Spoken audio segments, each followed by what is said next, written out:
All right, so hello guys. It's so good to be back on this podcast. My name is still Michael Ukwuma, and I'm a human rights educator based in Nigeria. And I run the Picky Podcasts, the Service Africa YouTube channel, and an organization called Civics that focuses on helping young persons become the best versions of themselves. And that's me in a nutshell. Hello and welcome to Obehi Podcast. I'm your host, Obehi A14, and I strongly believe that everyone has a story to share. Now let's get started with this episode.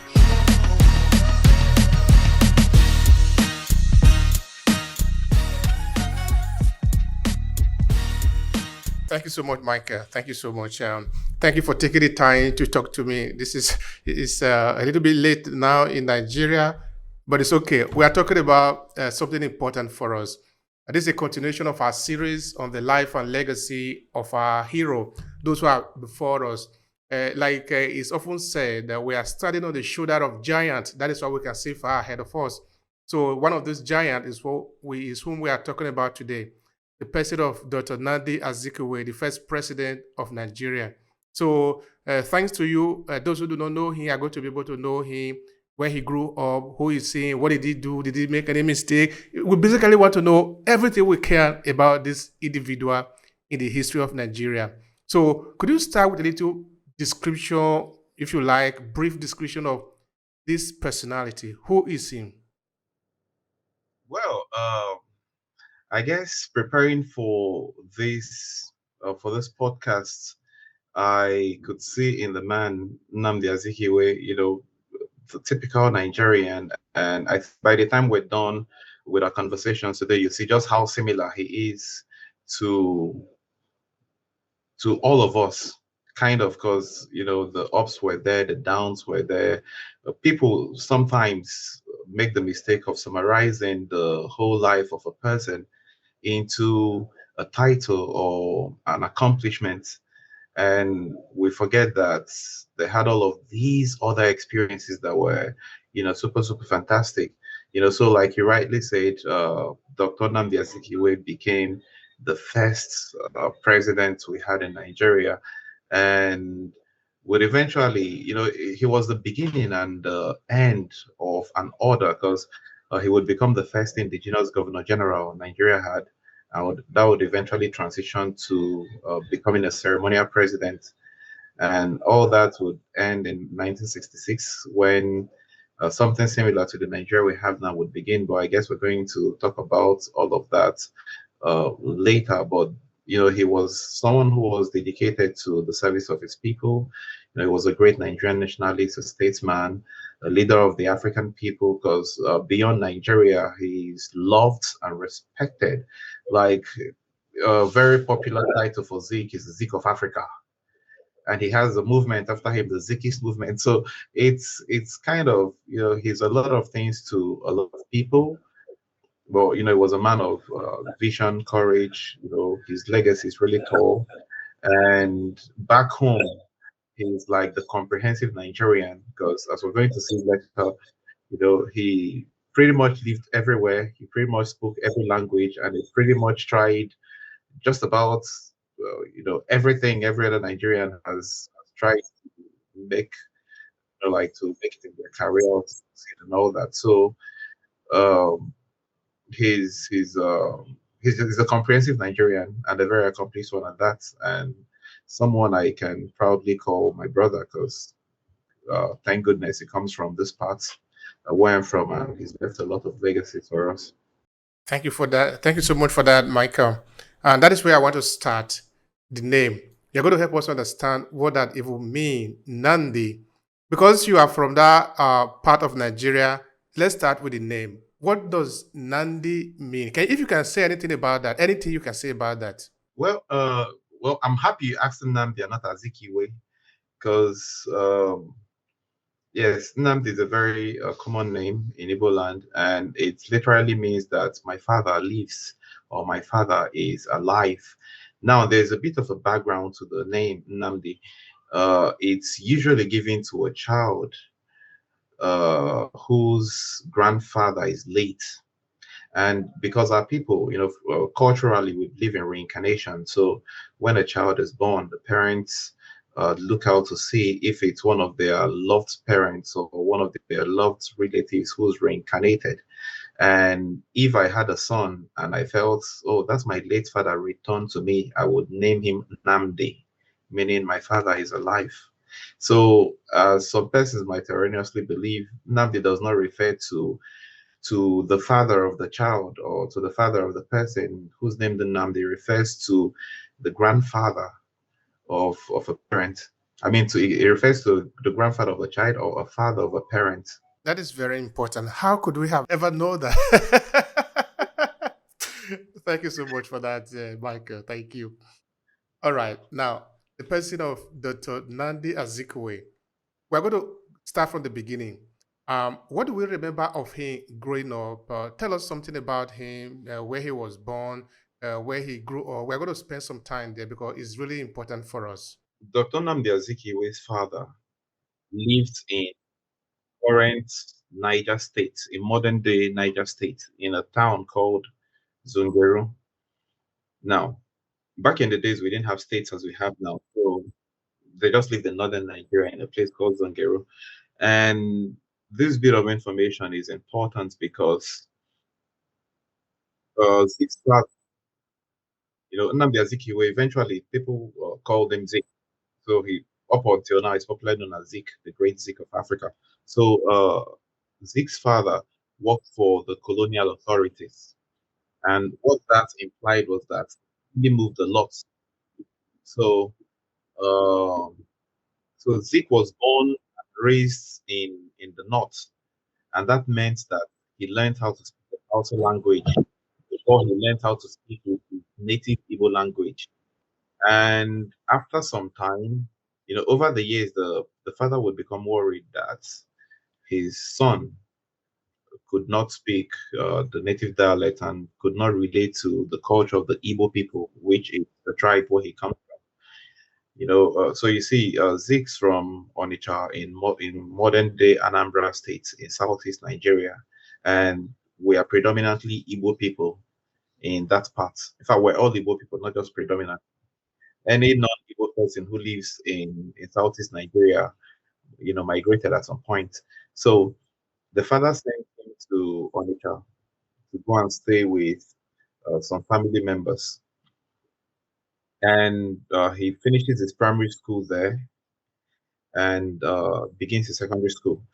Now, within that period, he learned a bit of the he learned the Igbo language and learned about the Igbo culture, the Igbo way of life. And eventually, he would move to Lagos, where he completed his secondary school education. And there also, he mastered the Yoruba language. So Zik was one of those very exciting figures we had in the early days of Nigeria who could speak all the major languages. But then all that possible because of the kind of work Zik's father did. So he moved a lot, and he had people here and there, and it was very easy for him to make those calls and to have Zik experience all the different nationalities, all the different cultures and peoples that make up this federation called Nigeria. So that as he grew, he was a natural leader. It was easy for him to blend in, to relate with Nigerians, irrespective of where they were coming out of. Because he kind of understood who they were. He understood where they were coming from. He understood their culture. He could speak their language, and that kind of made him very acceptable. Eventually, when he would become a politician. Thank you so much for that. In this period now that is moving around, of course, because his father was moving around, that is obvious. You're a child. As your father is moving, you are you are moving along with him. There is an adage in fact in my place that say, "Eduration awagagamore kai," meaning that where the snail is going is where the share will follow you to go wherever you want to crawl to. So it makes a lot of sense. So, do we know anything like maybe the friends he might have made as a younger person then? in the north, or maybe when he eventually came to Lagos. I'm still looking at him now as a younger person. He had not yet grown to the point of becoming a figure. So, do we remember anything that we can lay hand on? Maybe friends in schools or things like that? Well, of course, from his earlier life, there is not so much that can be said about who he might have met and who would eventually become an ally or friend in the future. But there are some reports that during his time in Lagos, because then, I mean, as a secondary school, remember who he's met. You know, he made some friends, and some of them turned out to be very important allies for him going into the future, and especially when he became a politician, right? But uh, there are, the names don't quite come to mind, but I think there's an Ade Williams, but I don't quite remember all of the others. But yes, he did make some friends who would eventually become his allies. But eventually, we're going to see that Zeke's kind of started and grew strong in Western Nigeria before he would eventually return to the East. And that kind of goes on to demonstrate the kind of national hero he was. He was not like the Easterner who said, well, I'll stick to the East and I'll deal with only my people. You know, he played politics in the West and succeeded ahead of Westerners. And then at some point, he returned to the East to stay among his people. And only then did he hit the peak. But, you know, early life, not a lot of documentation from back in the days, but here from the secondary school days, I'm sure that there are some records somewhere. You said he moved back to after a while that he was away from home. His father was afraid that he would not learn a lot about his background, so he had to send it home to learn. Or can you talk about more about that? Do we know if he went there to go and stay for some time, or how did he? And why was that? Why was that so important to the father? Is there anything you want to say about that? Yes, absolutely. When Zeke, as a boy, could speak the Hausa language fluently, but he did not know the Igbo language at all. And his father was particularly disturbed by this, and I'm sure the mother as well would have felt really worried since Zeke's mother comes from a royal family. And if you know how the royalty in Onitsha is organized, they have this really elaborate uh, system where they have an Obi who's like the king, and then they have other smaller kings who are like his generals and who rule over bigger towns, and they all work in council, you know. And one of Zeke's mother's ancestors was an Obi at some point, so the family must have felt really close to their culture. And that's something I've also come to understand about a lot of Igbo people. We love our culture very much and we want to identify with it every step of the way. So Zeke's father sent him back to Onitsha to go learn about the Igbo language and to go learn about the Igbo culture. And it's estimated that this happened around 1912. Zeke was born in 1904. So by 1912, no, he was 4 years old at the time when he returned to stay with his paternal grandmother and his aunts. And within that period, yeah, even though he continued his primary education, he also spent a lot of time learning the Igbo language and learning about the culture of the Onitsha people. And midway through his secondary school, he would eventually go to Lagos.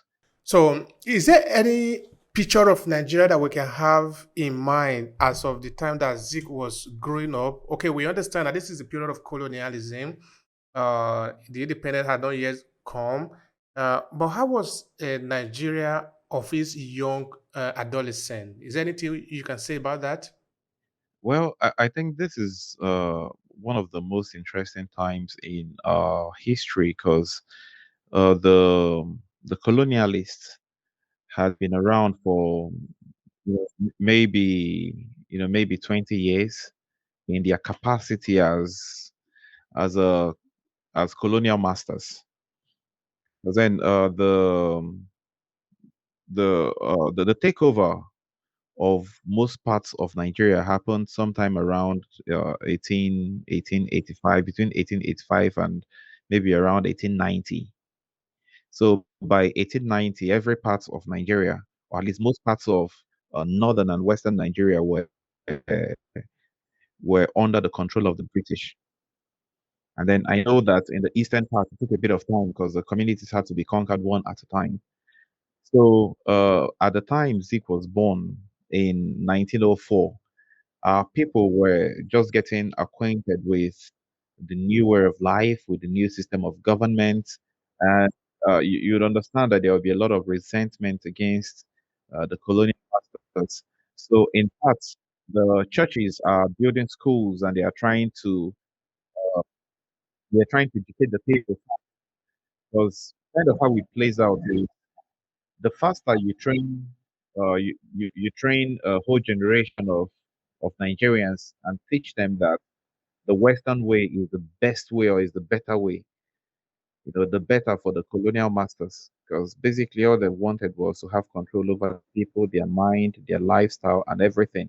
So those days, people were, the relationship between Nigerians and the colonialists was that of slave and master, more or less. Even though the slave trade had ended officially, but I think what they kind of did was they brought it home. So we all Nigerians were like living at the level of slaves. So you were either working for the British or you were nothing.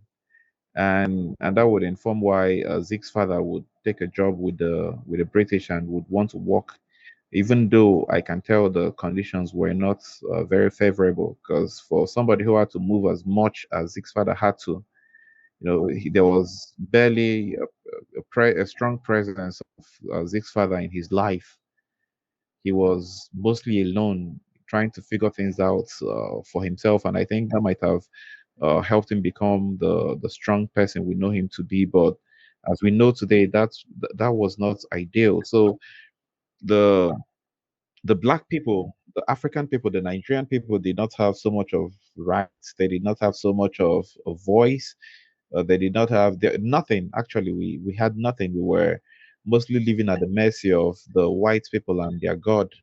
And whatever they gave us, we would accept with joy and gladness. And I think people still lived under the pretense that the West meant well for our people, and I think it would take many years for Zeke to realize that the West really did not mean the best for our people, and that would reinforce his desire to fight the the colonialists and get them out of Nigeria. Thank you for that part. That is interesting. In fact, every part of it is interesting. Because we are learning, we are beginning to learn more about the people who had been there before us. So it is interesting. All right. Now, um, did Zeke himself ever make any statement referring to the how he felt about the colonialist when he was much younger that could have prepare him to sort of standing up that Nigeria should be free or things like that. I mean, did any do we can we read anything of him or can somebody say anything that he said that he particularly felt about the colonialism that affected it in a way to sort of prepare him to become who he became. I don't know, maybe incident between the colonialists and his father, or because he saw the way people were being treated. Because of course he was born in the time. So I'm trying to see that there's anything we can see there. Well, the thing is, there's actually a lot. There are 1,001 examples because in those days everybody was repressed more or less, and then Zig being someone who was ambitious and someone who learned very early in life that the Africans deserved to be free. I mean, Zik was a journalist. At some point, he ran about 12 newspapers across West Africa. So he wrote a lot. He was a journalist to the core. So he's got convictions. He's been arrested, or he was arrested severally by the colonial authorities because of the opinions he gave. And in fact, he had most of his newspapers shut down by the colonial masters because they were not comfortable with the way he attacked them. Because and you can imagine, for someone who at some point wanted to get into sports, wanted to perform in the Olympics, and they would not let him because he was a black person. And because a lot of people do not realize the the importance of the work Zik did in Nigeria alongside his compatriots, of course, that Nigeria could have been a white country. Nigeria could have been a country of white people, and the black persons who would be alive in Nigeria now would be the minority. And Zik lived in a time when it was the white people first, and the blacks were not allowed to participate in anything, in governance, in sports, in pretty much anything. I guess it was mostly religion that they gave to us freely. Because then you look at the quality of education we got over the years up until now, it's easy to tell that even the colonialists did not give us the best of their education, right? Which eventually, Zik would join those movement of Pan-Africanists who believed that if you wanted the best for education, they had to go to the West, go to the home of the white people and study there, and then learn their secrets, then come back and rebuild. And that was exactly what Dr. Zik did when eventually he would, just like modern day Africans, like Zik literally walked to Europe. He was going to smuggle himself into a ship. They would somehow find themselves in the US. He was going to do that, but somehow one of his friends fell sick and they had to stop in Ghana, where he worked as a police officer for some time, hoping to save up and continue his journey. Like, he was determined to go there, learn whatever secrets this will have, and come. So Zik did say a lot. Zik did, um, he wrote a lot, but there is this very famous thing attributed to him where he talks uh, about the European God, where he talks about his belief in a European God, and that they are selling through churches all over Africa, and then the name of the God is deceit. So Zeke was a crazy, like, he was really radical, and at some points you would see some of the strategies he used back in the days, even up to the level of propaganda. He would do anything that made the white man look bad, because our people did not understand how bad we had it. We thought, because the people with a white shirt on and the cross on their necks, they believed they were going to heaven, and that the white man had saved them from damnation and given them true life in God. But Zig's been everywhere. He's been in Europe, he's been in America, he's been in Africa. He's seen all that. He's seen how they treat their own people in their home countries, and he's seen how they treat our people back home. And he can tell that there's a difference. We don't get treated as equals, as humans, and all that. So he comes to me, he's telling our people, see, you've been deceived. You have to open up your eyes. They tell you they're going to civilize you because you're a barrack, but no, they don't. They kill you. They set you up one against another. They steal your resources and they leave you in chaos. But then you have to have hope, because at some point, and when you die, you go to heaven now. So uh, these were so Zig became like a hardcore Pan-Africanist, and someone who believed that not only should all African countries be free, but that all African countries should unite against the West. And that, I think, is a pretty strong opinion to have. Thank you so much for that. Now, is there any person that we can say? Okay, now we're going to be moving between when it's already mature now, and because yeah, that is where we are now in the story. Is there any person we can say either why he was still in Nigeria or why he was trying to travel overseas that he eventually stopped in Ghana, that we could say influenced him or was influencing him to sort of develop his mind? Because we could see now that a lot of people were sort of comfortable with the system, believing that yes, the European actually brought salvation to them. In fact, until he did, many Africans still believe that the European brought them salvation.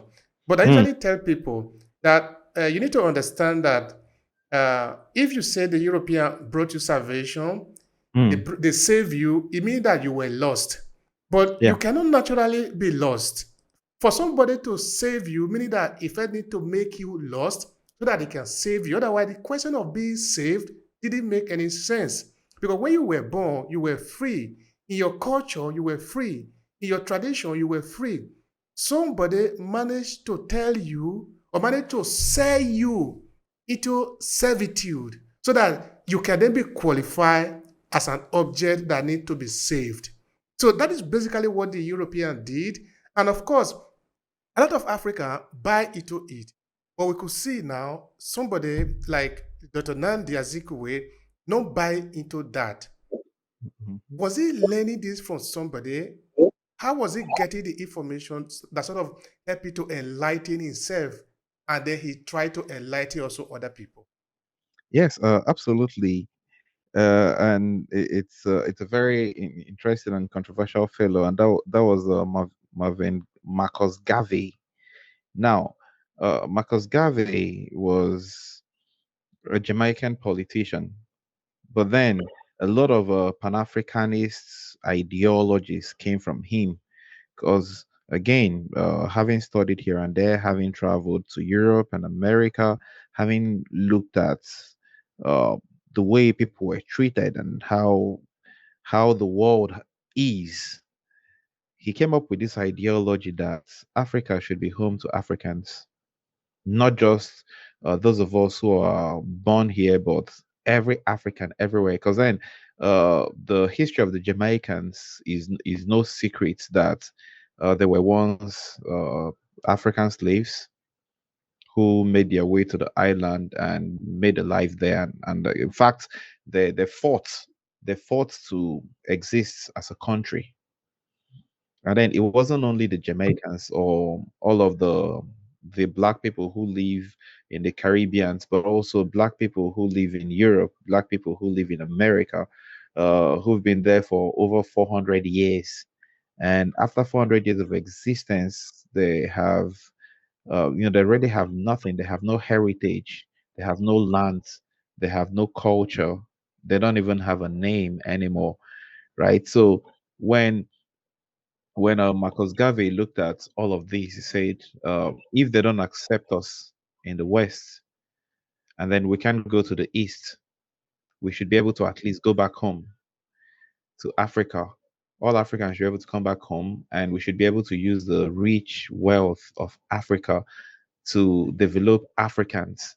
So when Zik came by the teachings of Marcus Garvey, he was hooked, and he would stick with that, so that even in later life, at any point when a conflict arose among Africans, like would see the very pivotal role that he played in the Nigerian Biafran War.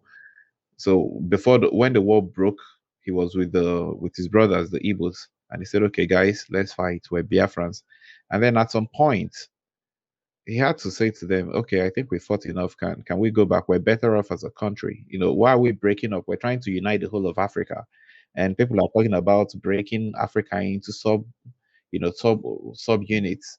Because then what happens is the more divisions we have, the more lines we have dividing us, whether they are religious lines or tribal lines, they will only create opportunities for us to fight more, as it's against opportunities for us to collaborate more or to unite more or to to work together. And the man Marcus Garvey actually did believe that Africa should have one president. We should have one central bank, we should have one currency, we should have, and these are ideologies that we still play with today, and we still see bodies like the African Union, like all of these regional bodies, like the ECOWAS play with. So, okay, can we have a single currency? Can we have an African continental free trade area? Can we? But these are, can we have an African passport so that Africans can have visa-free travel within the continent? These are some of the ideologies stem from Marcus Garvey, and he said to the world, any day Africa can achieve this, the world would never be able to take advantage of it. And these I think had a lot of influence on Zik, alongside his own personal experiences. The times he aspired to something and he was denied simply because he was a black person, and as he would grow, he would go on to reinforce this supremacy for Africans first on the African continent. Thank you so much for that, dear Michael. You see, it looked like a coincidence. Um, the person I interviewed before today, in fact, the same series that we are doing on the Zik now, we did it on the person of Michael Garvey. So I interview I interview a writer from St. Lucius, and we spent nearly 2 hours there talking about him. And of course, we pay a lot of attention to Michael Garvey here. And one of the things I was telling the writer, Mr. George, is that Africa, the way we have our politics is crooked. Is very funny the way it is set up. I never knew anything about Marcus Garvey until I came to Europe, and I started studying myself to know. But why could it be mentioned in my school? I should have known that, but I never knew anything about that. But I knew of Mongo Park that he discovered in Niger. Anyway, it's quite funny. But anyway, thank you for mentioning that. One of the things I was asking also him is that at a point, Marcus Garvey, to get his work to Africa was quite difficult because we are still talking of the period of colonialism now. But he did manage to get some of the material, the printed material to Africa. And just like Marcus Garvey, Zik, we engage in a ferocious publication.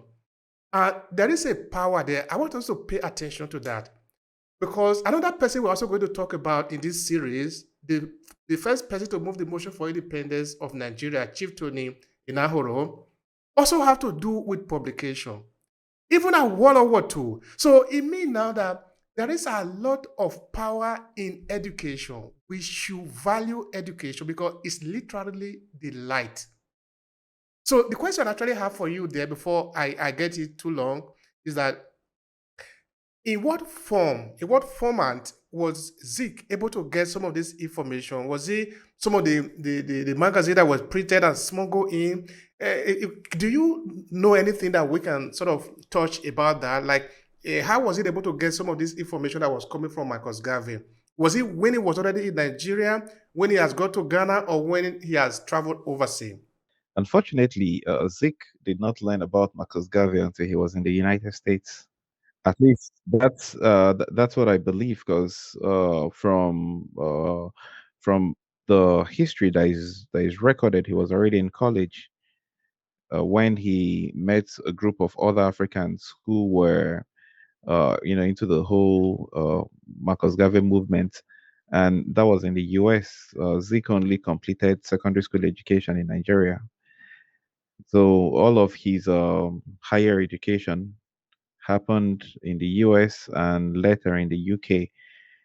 And he studied a lot because he did some remedial studies and got a BSc and two master's degrees. And well, it's a bit controversial whether he got a PhD from London or not, but there are some accounts that say he got a PhD from London. There are some accounts that are a bit silent, but then his title is Dr.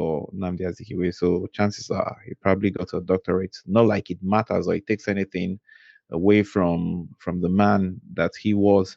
But back in the days, in those days, it was a crime. It was unlawful to belong to any associations that did not promote whatever whatever the government was promoting, right? So I think, well, it's not very clear whether Zeke learned all about Marcus Garvey in Nigeria or in the US, but my I would like to go with the narrative that he learned a lot about Marcus Garvey in the US, because again, adding to what you said, there are up until now, we don't study history. So we have a lot of written history that is not accessible to the public. So Nnamdi Azikiwe was the first president we had in Nigeria, but you have to look for the information if you're going to learn anything about him. The information about him is not readily available. You're not going to find his poems or his stories or his books or excerpts from his articles or his powerful writings. I mean, this guy had 12 newspapers under his belt, and he ran them side by side and had papers circulate, everywhere in West Africa and even in East Africa. But it's very difficult to come across anything that Zeke wrote, because there's a systemic movement to ensure that these kinds of thinking is not encouraged. So many people live under the illusion that Nigeria is a country. But I have come to the realization that Nigeria is not a country. It's, it's a facade. It's what do you call that? It's a big deception. It looks like one thing, but entirely it's not. Nigeria is not a country for Nigerians or for Black people. Nigeria is a country for the West. Because something I've come to learn in the course of my work is to follow results. When you learn to track the results of things, then it's easy to understand who's doing what and for whom they are doing it. Because then the question is, if I buy a gun and I go out and shoot people, who benefits from the death of the people that I'm shooting? So the Nigerian government will say, we shot them because we're trying to secure the people. And you'd wonder, how are you killing us and you're securing us? It's like what's happening in Southeast now. You have the IPOB movement who claim that they want to gain Biafra for us. But then every week they come out and they shoot people in the streets and they kill them and they say, we're fighting for you. And I'm like, no, doesn't make sense. You're killing our people and you claim you're fighting for us. And that's the same narrative that we've had from the government over and over again when they say, we're helping you, we're saving you, we're here for you, we're protecting you. But then all they do is destroy the systems, the movements, destroy every resource, every opportunity that could have empowered the people, that could have brought them out of poverty, that could have given them a better chance at life, that could have, helped them become the best versions of themselves, giving them a loud voice, giving us a place in the state of affairs on a global level. But that does not happen. So it's this way now. Then think 100 years ago, because now at this point in Zig's life, this is 2023. So we take it 100 years back to 1923. This was the period when Zik was done with secondary school and was trying to get into a tertiary institution. This was around the time when he was getting introduced to the teachings of Marcus Garvey, when he's beginning to learn about Pan-Africanism. This is about the time when the man Zik is not quite sure what he's going to do with his life. But just like most young people in Nigeria currently, he's wondering if he should go take one of the government jobs, if he should travel out and go see the world, or if he should just, I don't know, maybe get into crime or stuff. But we're glad he made the choices he made, and we're glad he became who he became, because then the country is a better place because of him. Yeah, we hope that the country can become a better place. Of course, we could also do an episode looking at the founding father this time, not only him, but also other people, and to see what kind of idea do they even have. I think we did touch it the last episode that I did with you. Anyway, we're going to remain on Zik today. It's about him. And of course, it's also unfortunate that the Nigerian government hasn't made the minimal effort to recover the history of the people. They pretend to be governing the people, but they prefer to govern them in darkness. That is unfair. It's a crime against the people. These people that we're talking about, you should just tap the computer, you have every information about it. Go to a bookshop in Nigeria, have every information about it, because they are the founding father of the nation. It's just like you go to ask who is Thomas Jefferson, and America doesn't know. It's impossible. You see, how can anyway, va bene, it's okay. Now, how I even speak Italian. It's all good. It's all The good. thing can get you angry quite easily, because Yeah. it's not normal. It's not normal at all. Because I'm reading about Mongo Park. Discover how can Mongo Park discover anything in Africa when we have been living here all along? Anyway, that is a digression.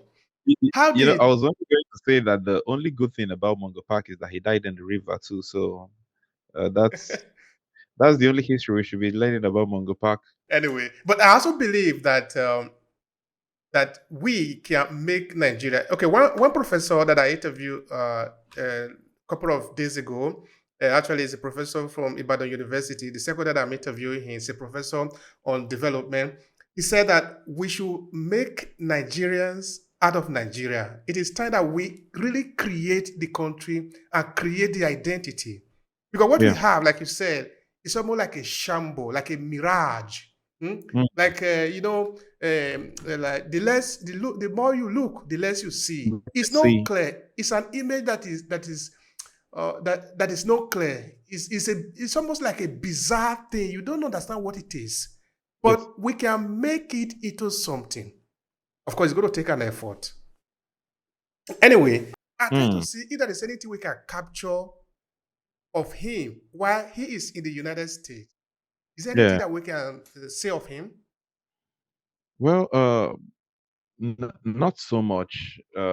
Besides the fact that, like most young Nigerians who are trying to survive in the US, he did a lot of menial jobs, and he switched. He switched a lot. He went to a lot of schools. I don't know why he did that. Maybe he was trying to get the best out of. Maybe he was trying to get the best out of the programs he did. Because then there are records. He went to the Lincoln University. He went to the University of Pennsylvania. Uh, then at some point, he also went to Columbia University. And then I've seen reports somewhere he also studied in the UK. So he kind of like, oh yeah, and then I'm forgetting the Story College and the Howard University, of course. So I can just say he really loved to study, right? And maybe he just wanted to get the best of his school time, but he was mostly very silent at the time, because I can imagine a young Zeke living in the US, a clear contrast from what he was used to in Nigeria. And then, of course, the United States in the 1920s also is not the US that we know right now, because then I- I'm sure a lot of Americans were not clear if Black people were humans or not. I'm sure in many parts of the US they weren't sure if Black people should get an education or not. So the treatment, it's nowhere close to what it was. I mean, in those days, Black people in America didn't even have voting rights, and those were like Black Americans, not like the migrants who were like like a part of nature you just couldn't get rid of. You just have to coexist with them in the same space. So Zeke's time in the US was largely silent, but um it did happen, because then there wasn't really so much happening for him until he eventually got back to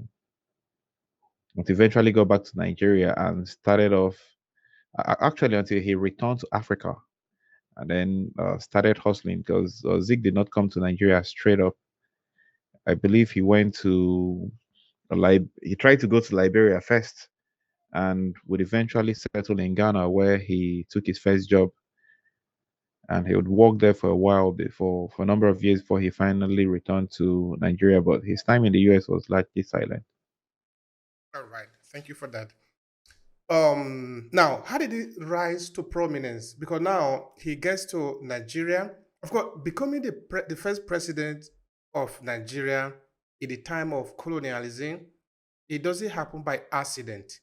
So tell me how he rise to prominence in the country. Well, I think looking at it now, I'd say Zeke was a very determined person, and then he must have been like a really, really mean guy because he walked through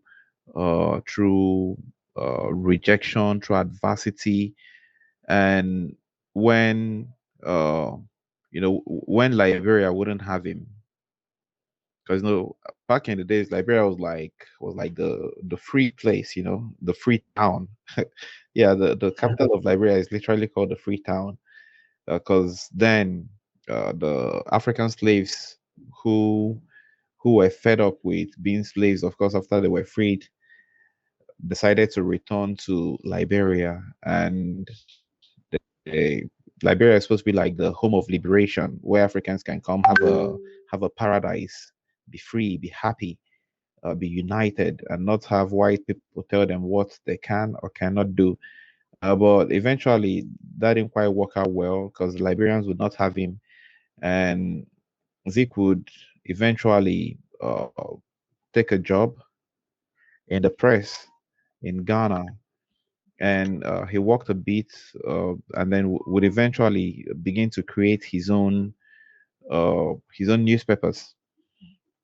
And unlike now, where we have like very effective transportation, and we can move stuff to different parts of the country or different parts of the continent with ease. It wasn't always that easy. So, it had to break up. He had to have like different newspapers in Onitsha, in Warri, in Port Harcourt, in Lagos, in Accra. So the papers were printed and were distributed. And this was at a time when all the news you got in Nigeria came from government owned media, or at least government controlled media. And so the government will tell you what they wanted you to know. They will tell you how they wanted you to feel, how they wanted you to respond to things, what the government wanted you to think they were doing. But then Zeke created his own newspapers where he talked about other stuff that the government wasn't really happy about. So he criticized government policies. He advocated for what he felt would be a better Nigeria. He promoted gender empowerment. He promoted a lot of stuff. He promoted sports because everything good in Nigeria was for white people back in the days, literally. And Zeke was some guy he was a pain.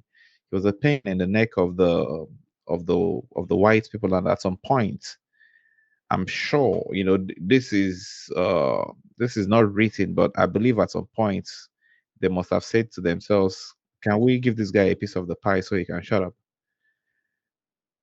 Yeah, yes, because then from writing so much, he would eventually join uh different political movements. I think initially was the Nigerian Youth Movement, and eventually he would join the National Council of Nigeria and the Cameroons, the NCNC. So, but when he joined these movements, they started speaking up for what they truly wanted. Because you see, in those days, the government were just white people, and then there were usually like a few black people. Nigeria had like a parliamentary system of government that mirrored what they had in the UK. So at some point, there were like four elected Nigerians in the parliament at the National Assembly. Those four elected Nigerians, and then the rest of them were white people. So technically, even if these four elected people wanted something, they could never get a vote for whatever they wanted. So it was mostly like appropriation. Like, okay, you know what? Let's acknowledge that you exist. Here's your Just sit down and shut up. So Zeke knew that first they had to get in the door, and then they needed more seats in the parliament, and then they can start pushing for independence. And at a time when a lot of Nigerians were too scared to talk about independence, Zeke was already writing about it. And the white people didn't like it, so they kept clamping down. They kept coming for him, but then he kept fighting back. They closed down one newspaper, he starts another one. They closed down one newspaper, he starts another one. And so uh, he just kept doing all that. He fought. This guy was so creative. He used sports, and then he would organize these sporting games, because then white people played sports, and then he would organize his own black people sports, and then they would go entertain people, and after entertaining them, he would make a speech and talk to the people who came to watch the games and say, see what the white people are doing to us, but this is what I think we can do for ourselves. And then they organize themselves into a movement, and they would raise funds, they would write proposals, and they would go to the US, and then they'll go and make publications, they go and make speeches, they go to the UK, and then they'll go and tell the British government, see, here's a proposal. We want you to change our constitution. We want uh, we want more people in the legislative council. Because you see, what happened was, when the likes of Zeke kept asking for the constitution to change, what they did was they said, okay, you know what, we'll give you more Africans in the parliament, but then those Africans were nominated, they were not elected. So you still had like four persons who were elected, and then you had the rest who were nominated, and then you can't buy the finger that fits you, or Absolutely. yeah. So It's more like what just recently happened on with INEC, that the mm, Nigerian people are voting. After they are voted, they are getting a different result. But we agree that this is how we are going to do this. At the end of the vote, the result will be sent from the voting center, and yes, nobody's supposed to intercept it on the way. and Why do you, an individual, decide to change it? Why? What does it mean? at some point I almost talked about INEC, but I was restraining myself. I said, man, I don't want to get into this because it's really annoying. Looking at the stage we believe we've gotten to as a people, and then we have a few human beings who want to take us for a ride, who feel they can get away with just about anything.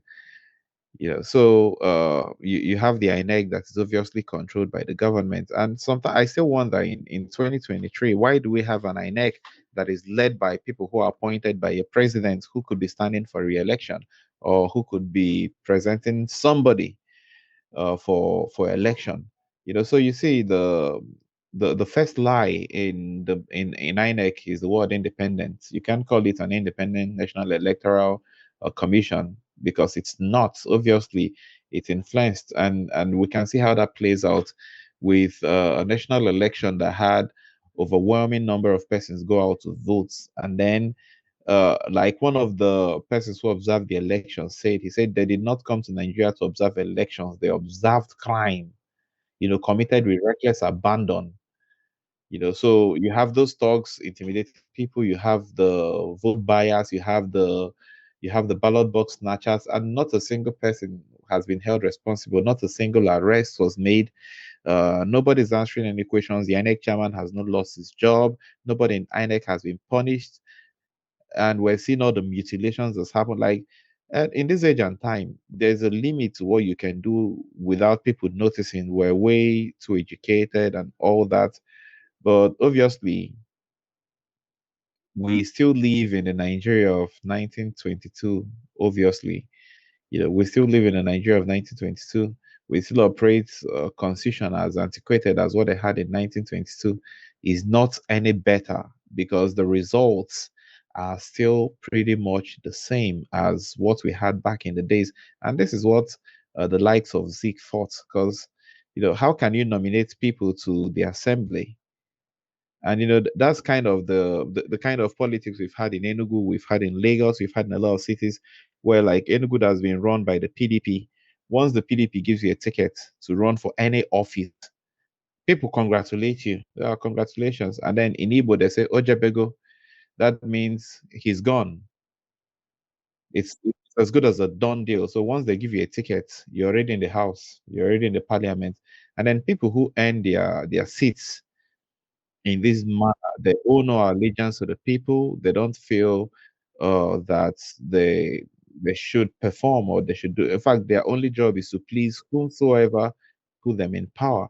And so what Zeke fought and what we're still fighting, is a battle for our lives, is a battle to save the soul of the country. It's a battle for our voices so that the things that we want, the things that we say can be respected. And well, eventually, after a lot of fights, they would get a new constitution in 1945, and then it was then Zeke ran for election in Lagos. He ran for the Lagos Parliament, actually for for the Western region. I say, Because then, okay, regional parliament. yes, for the regional Parliament. So he contested in Lagos and he won. Now, that is funny because if you look at the Nigeria of today and you say an Igbo man wants to go to parliament in the West, in Yoruba land, like the battle they're having in Lagos right now is that on Saturday, people should not vote for a certain candidate who is a Lagosian by birth, is an indigene of Lagos, but his mother is an Igbo woman. And they say, his name is Chinedu. You people should not vote for him. He's Igbo, even though his father is a Yoruba man whose family has lived in Lagos for hundreds of years, like with a documented history all the way back to the colonial times. Because this guy, one of his ancestors was the first chief judge of Lagos, I think. So when we play this, in fact, when you look at where we were in 1947 and where we are today in 2023, we have progressively moved backwards. We've retrogressed.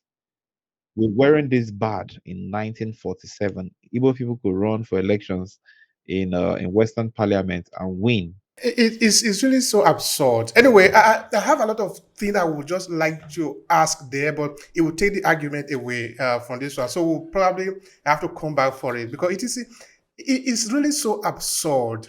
Because Hmm. if this is a country, what we call Nigeria, it really shouldn't mean that because you are an Hausa, you come from Kano, you cannot run for election in Edo State. It is stupid.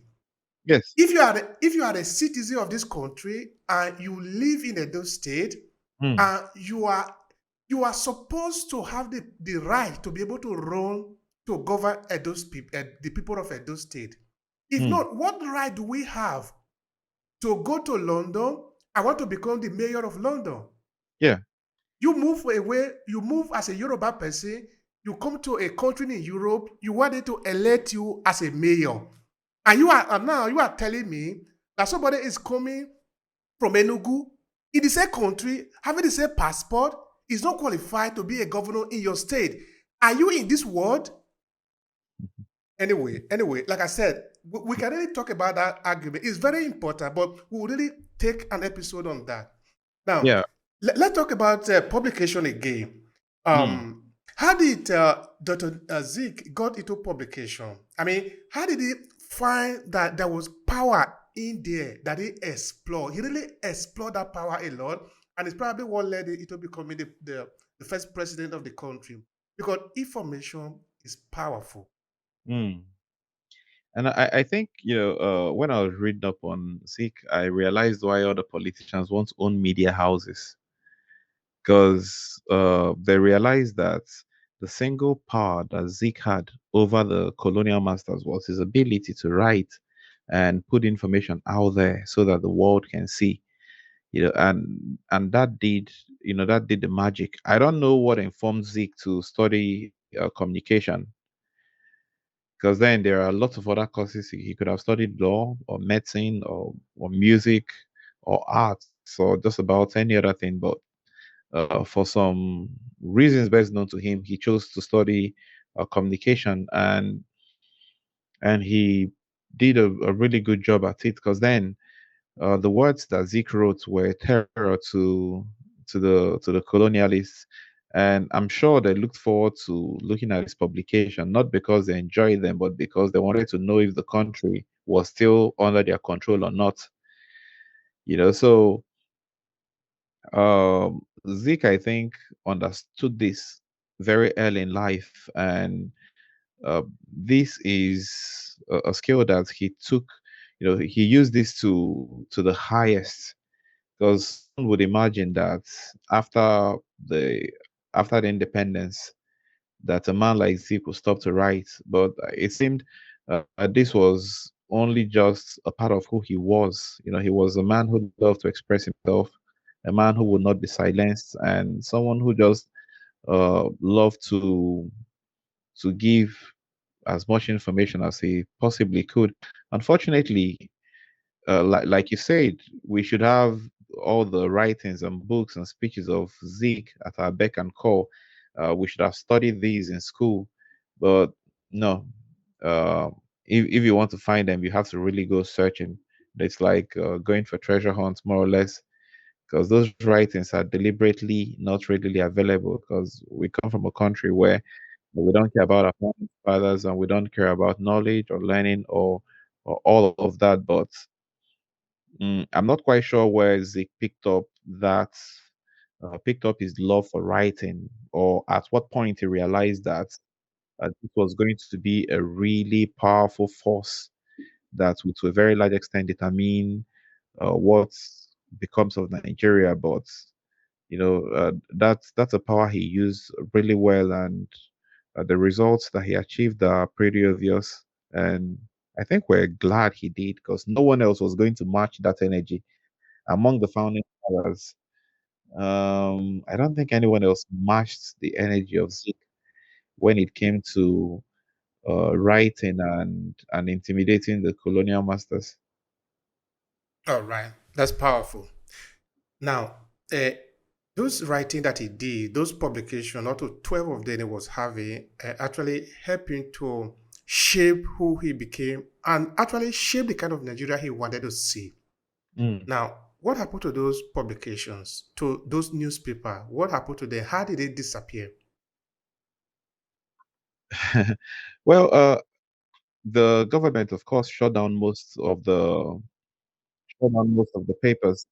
And I think up until the time when he became a politician, at the time he became a politician, most of the newspapers were really not there anymore.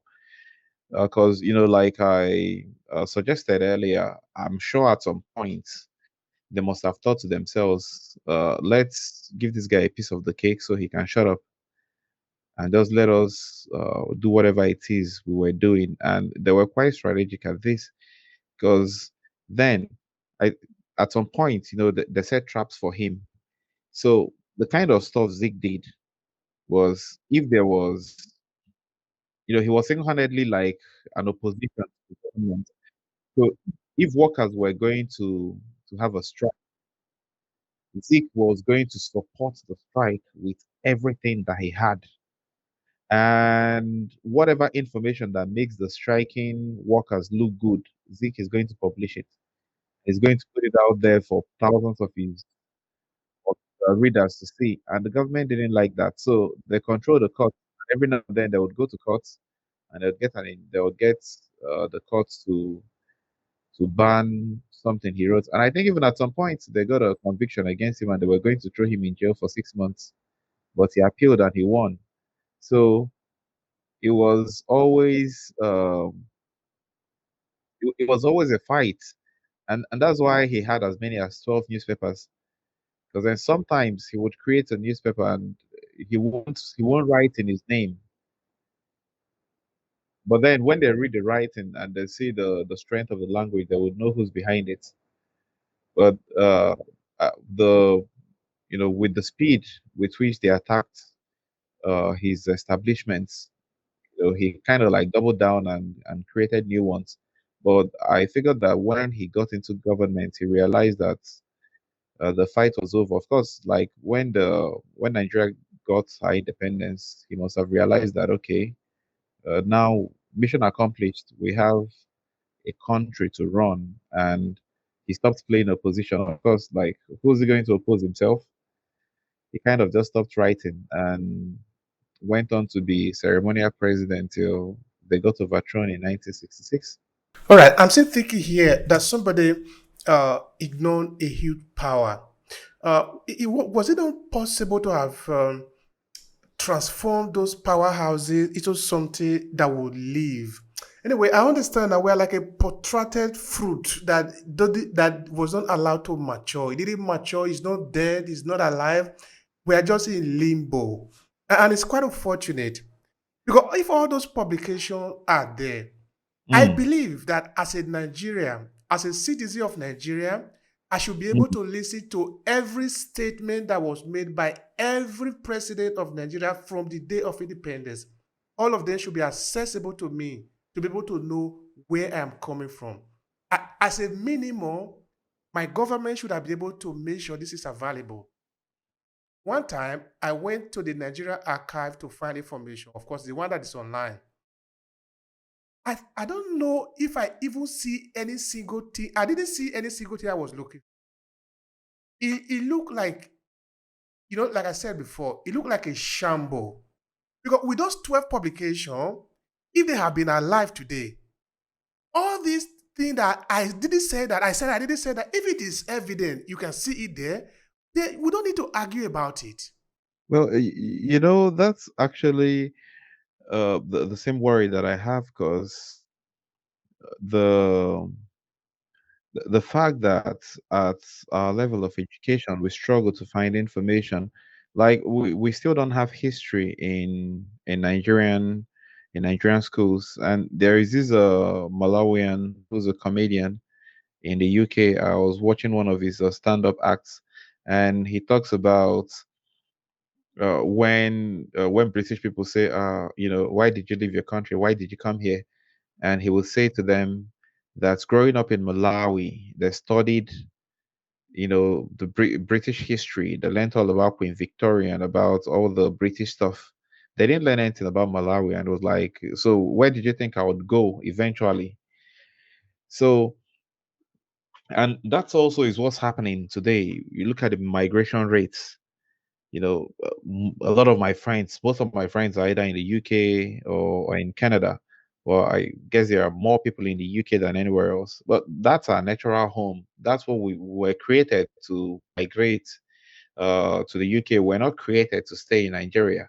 There is nothing in this place that suggests that we are prepared, we're empowered to remain in Nigeria for the long run.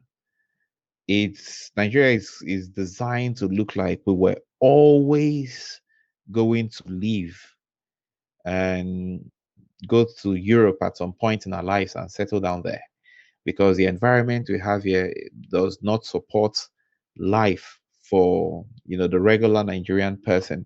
So the government we have, I've had people say, "Yeah, but the government does not care," and I'm like, I used to say that, but then I realized that we don't have a government.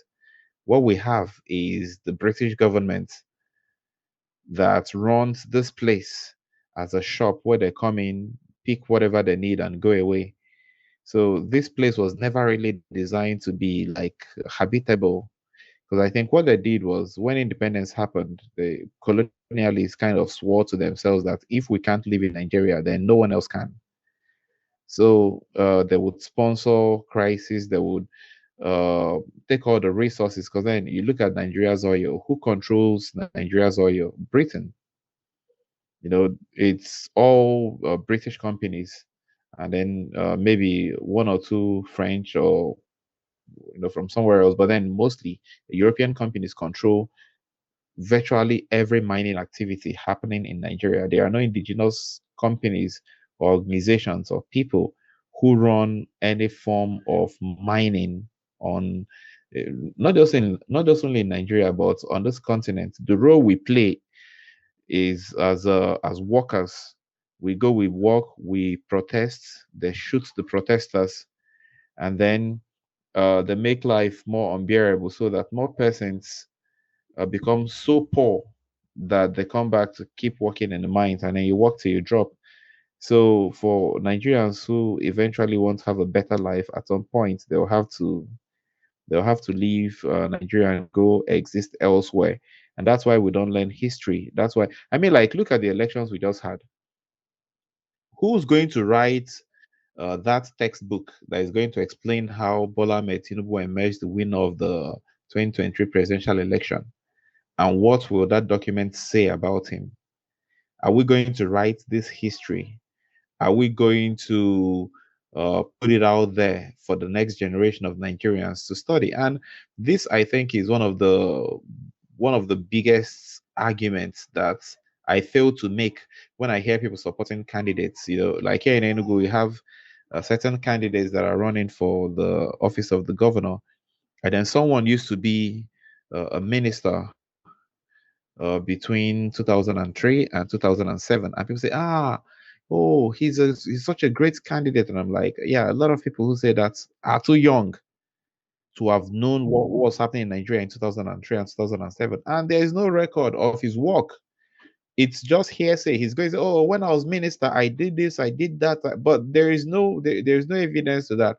Some of us who were old enough saw him in the same light as we see Lai Mohammed today. He was just a bloody liar who lied about everything and covered up for the government when the government misbehaved. But today he's claiming he's a saint, claiming he performed magic and wonders when he became minister for communication and all that stuff. So tomorrow, This one is the really scary. This one is really scary for me, Michael, because now, you see, if you go back, maybe for example, let's use the United States as an example. You want yeah, to listen to the speech that was made by John F. Kennedy to rally America around his mission to moon. At that yeah, time, nobody have gone to the moon. I'm talking of the 60s. I've You will heard still this. have the full record of The the man on the speech. moon. Yes, I heard the speech too. If you want to see maybe the investigation that was done even before them, the record are there. It's supposed to be the property of the citizens of the United States. So if somebody makes statement just maybe 2 or 3 dispensations ago, why can't we have it on record? Does it mean we don't have the Minister of Information, the department or that was supposed to be responsible for that, where we spend billions of naira to fund them? What are the materials that they collected? And that's actually very interesting because I was just thinking now, before Lai Mohammed became the Minister for Information in Nigeria, it was Labaran Mako, who was Goodluck Jonathan's Minister for Information. And where's Labaran right now? And tomorrow, Labaran is going to emerge from wherever he's been, and he's going to tell Nigeria, so when I was minister, we did this with nigger. I mean, come on, you can't say that, right? Y- Because he did nothing. He just lied. That was all he did. And that's the reoccurring theme that we have, that we are packaging President Muhammadu Buhari to sell to Nigerians as one of the great leaders of our country, who loved Nigeria, who did such great things.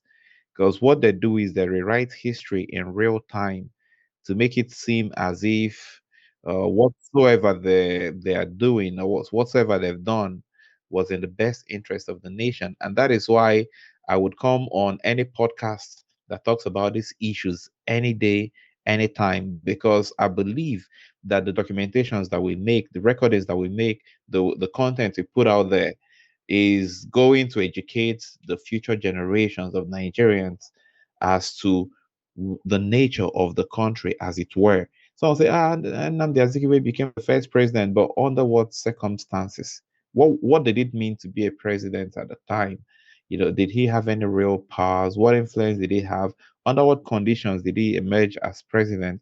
And and same with some of these questions we can still ask today about the leaders that we have, about the work that they do, because people will now want to whitewash their images. Like our president-elect Bola Ahmed Tinubu say, "Yeah, I fought the military rule. We brought back democracy in 1999. I was a founding member of NADECO." But today, he's considered a tyrant even before he is sworn in to become the president of Nigeria. I mean, you can imagine how bad that is. He's not been sworn in already, but he's considered a tyrant. And that is simply because of the efforts that individuals like yourself are making to document these things in real time and to put out the information that, see, this is the true nature of things before they are done concocting their own lies and putting out falsehood about what actually happened in Nigeria. We, the people of Nigeria, would make our own documentations and will tell the world exactly what has happened, what has transpired. And I'm happy that is reflecting in the way the world is treating world leaders who are reaching out to Nigeria to congratulate us for having elections and to congratulate the president elect for emerging. I saw the president of Ghana say, congratulate him on behalf of Ghanaians and his family and all that. And Ghanaians disowned him right there on the spot. And they said, we didn't ask you to, we can congratulate him on your behalf, but that election was a sham. We can't accept. We have people from Cameroon reaching out to Nigeria and saying, man, we're condoling with you guys. That was terrible. Like, the president of Cameroon has been, Paul Biya has ruled that country for 40 years now. And he's so old, he went to an event some months ago and did not remember why he was there. Yeah. It's crazy these things happen. Like, but man, Anyway, the question of Nigeria is so complex that sometimes is it possible not to touch the current politics? Because now, like you said, they packaged Buhari. In fact, yeah, the real package is what they are having now, which is Ahmed Tinubu. this guy is a real deal. And I before the elections happened, I used to tell my friends and my family that it would be nice to see a Nigeria under a Tinubu presidency. Not because I think it's going to be nice, but because I think we deserve everything that we get. Let us have this man so that these people clamoring for him can see firsthand what we've done to ourselves. Because whatever you think about the man, I can assure you is worse. You know, everything they've said about him, it's actually worse than they are saying it. Because then, they're saying this from an outsider perspective. In real life, he's a lot older, he's a lot sicker, he's a lot more corrupt, he's a lot more desperate. And we can see, because I say to people all the time, when I look at how much people spend to get into office, it gives me a clear idea of what they're going to do when they are in. And then you look at Tinubu, how much did he spend to become president? How many billions did he spend to become president of Nigeria? The amount of money Say Father Christmas.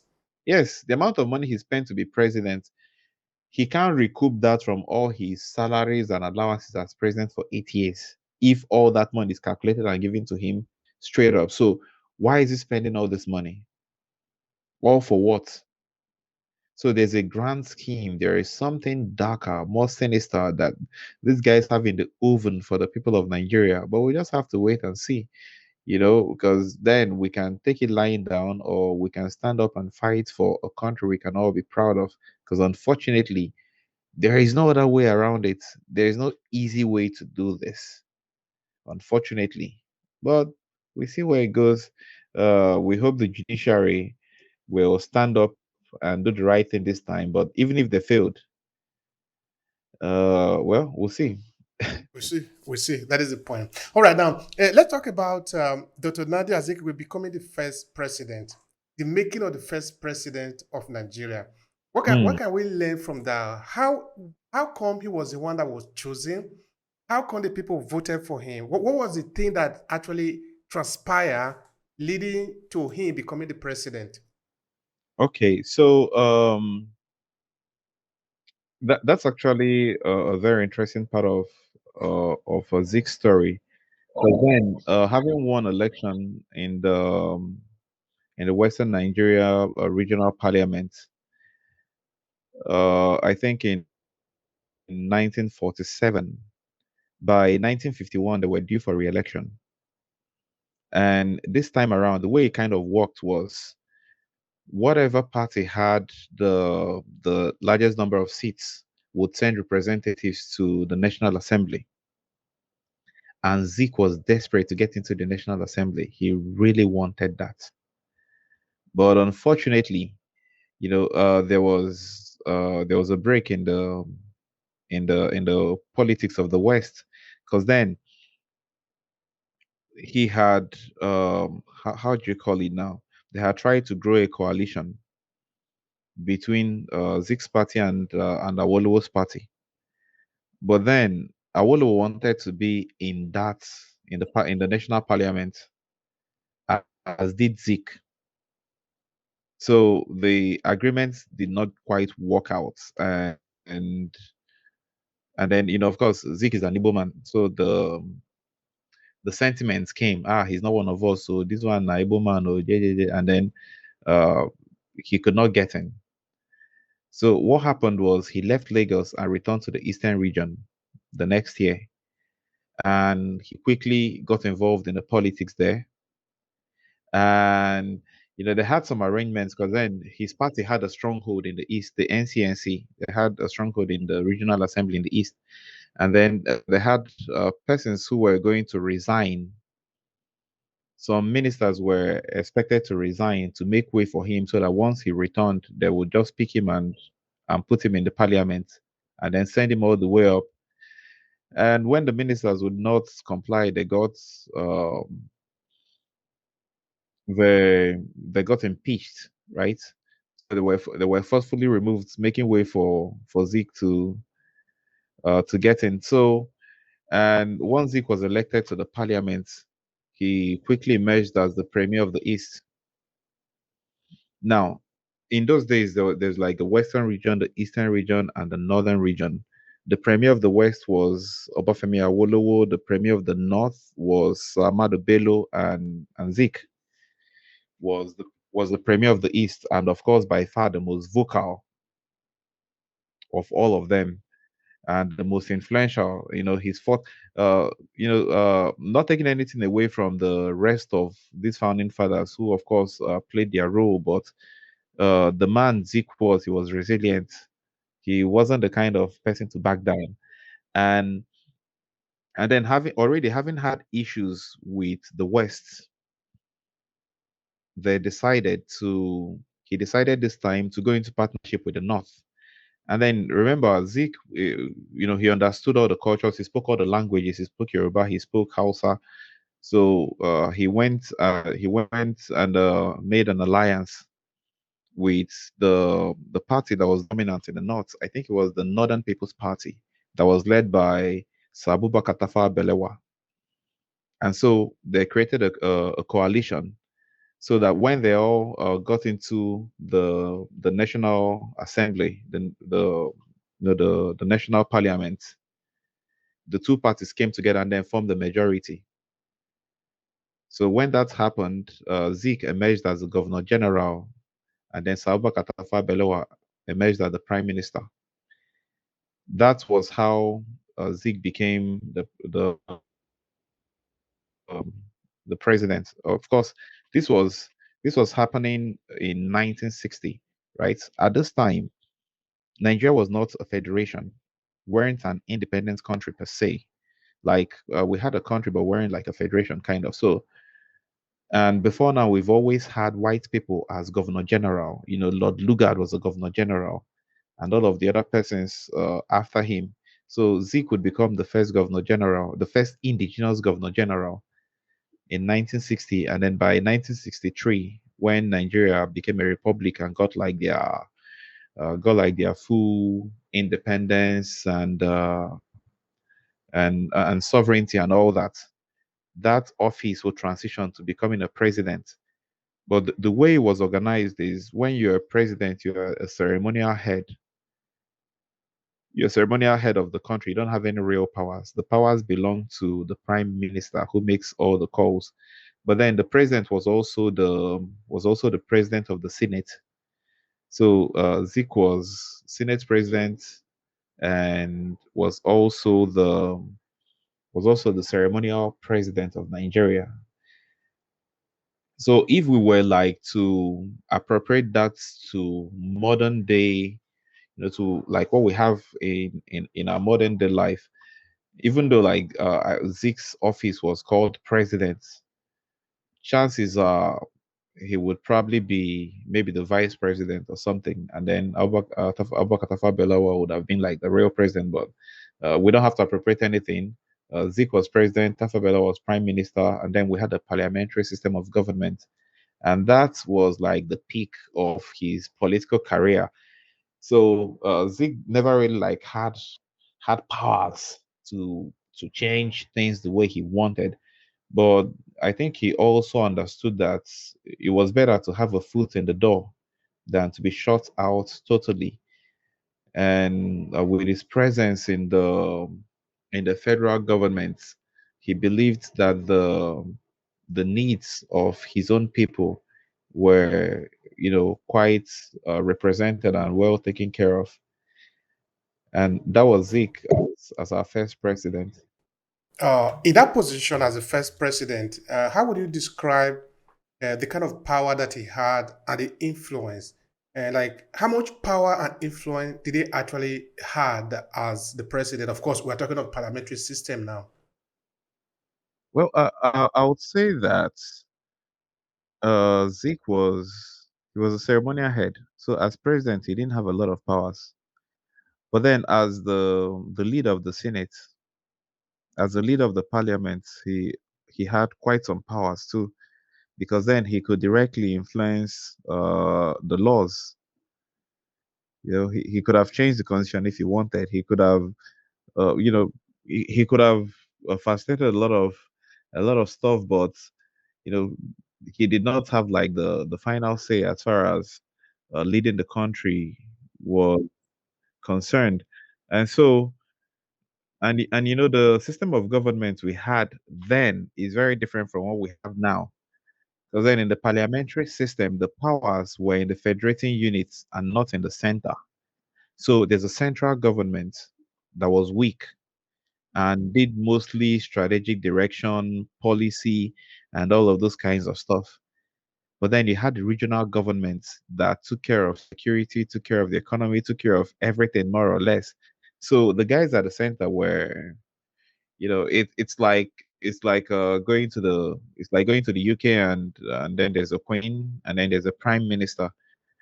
So anyone who understands like the British Parliament knows that the prime minister is really not as powerful as as a president, like as a president of or as president of other democratic countries like the US or even Nigeria, because then they are unable to make unilateral decisions. They still had to have all the other ministers. They had to have, or maybe the parliament give them backing, and that's why, like, you look at the UK in the last 1 year, they've had three prime ministers because it's pretty easy to replace them. Once the people were not happy with your work, they would pass a vote of no confidence and you'd be on your way out. You can go back to being a member of parliament, or you can just go home and go and rest and not do so much. So the government as they had it then is not very similar to what we had. I think after the military took power, they changed the system of government, created a pseudo presidential system of government with a center that was very strong and just too powerful. And then all the federating units became weak, such that they did not have any form of autonomy. They did not have resource control. In fact, that's even going a bit too far, because the constitution says we have three arms of our government: the judiciary, the legislature, and the executive. But then the executive has all the powers. The judiciary bows to the executive. The legislature bows to the executive because they have a stranglehold on all of these other arms of government that should be equal and complementary to the work of the executive. So what we have Mhm. is a remnant of what the military had, because of course, like they had like a sovereign military council. They did not want to be questioned. Whatever they said had to be done as they have said it. And if you said no, they would kill you. So we're still practicing a form of military dictatorship. But back then, when we had like, when things were clean and people were not as corrupt, it was just okay to be prime minister, to be president. Not so much was expected of you, and the parliamentarians, the members of parliament had to make the laws, had to argue on what they felt was good for their people. And then because they were regional parliaments, the kind of issues we have in Nigeria is not a thing.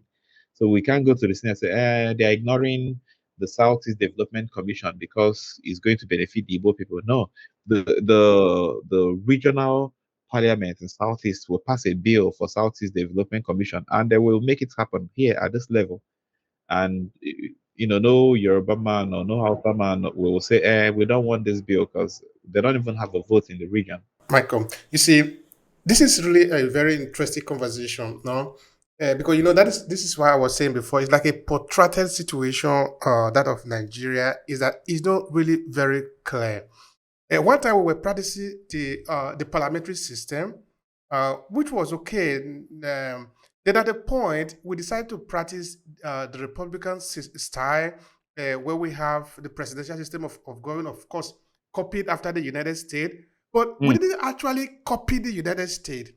They just pick a piece from here, a piece from here, and they mash it together. Because, okay, now, why it was not really well structured was because it was done very hastily by just few people under military dictatorship. Because if you were maybe, for example, during a parliamentary system of government where the people needed to debate about it, decide how they want to be governed, all yeah. the issues that affected the people will be tabled, they will be debated. And if they are debated, of course, it will take time before it can come to effect. And when it becomes effective, because the Nigerian people are not stupid. Honestly, I believe that the people are not stupid.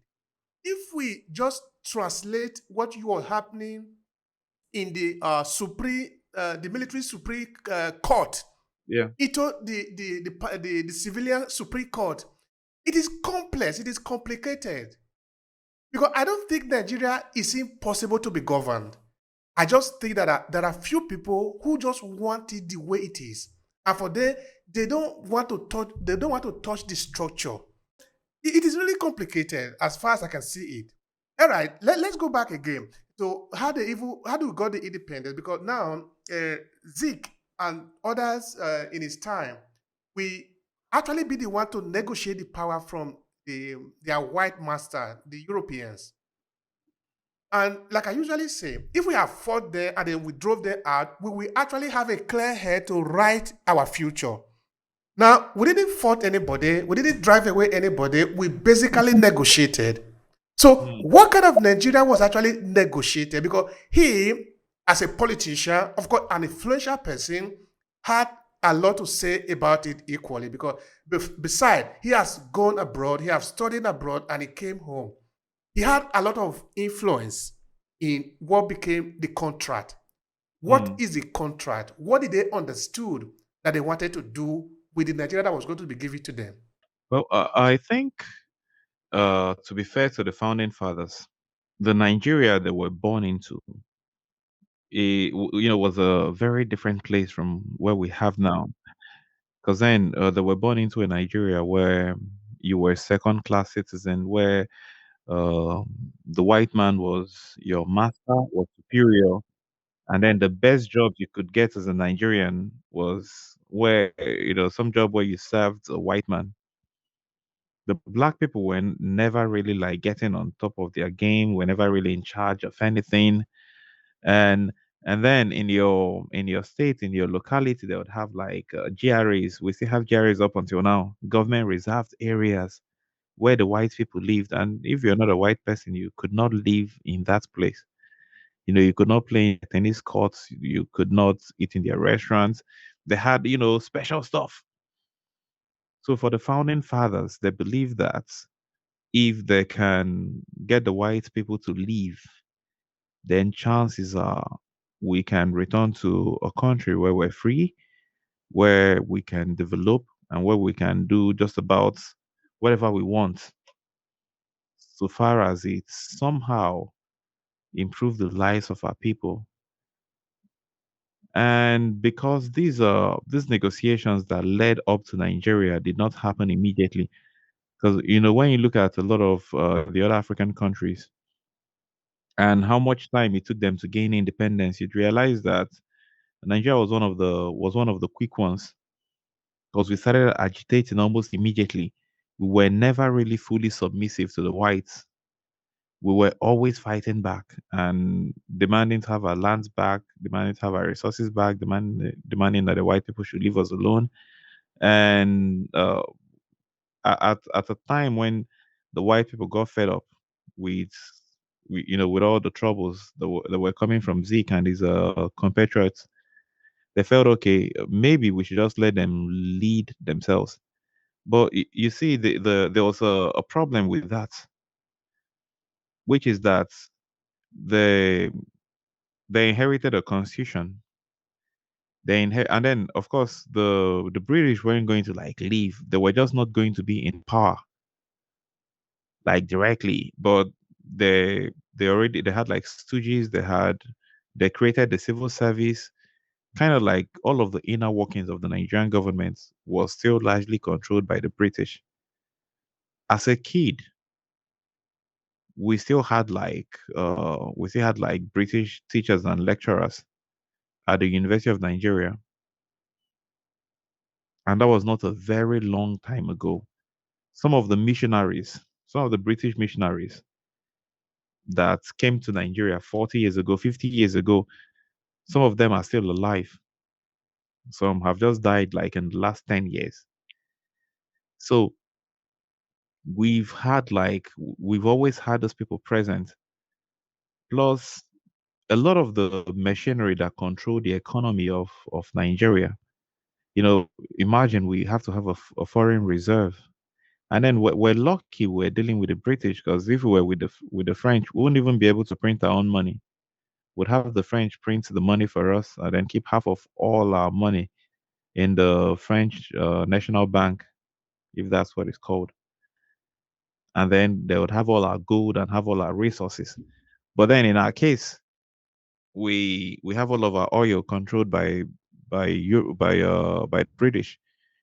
We have virtually all of our resources controlled by the British. So these guys were negotiating for a chance to rule the country,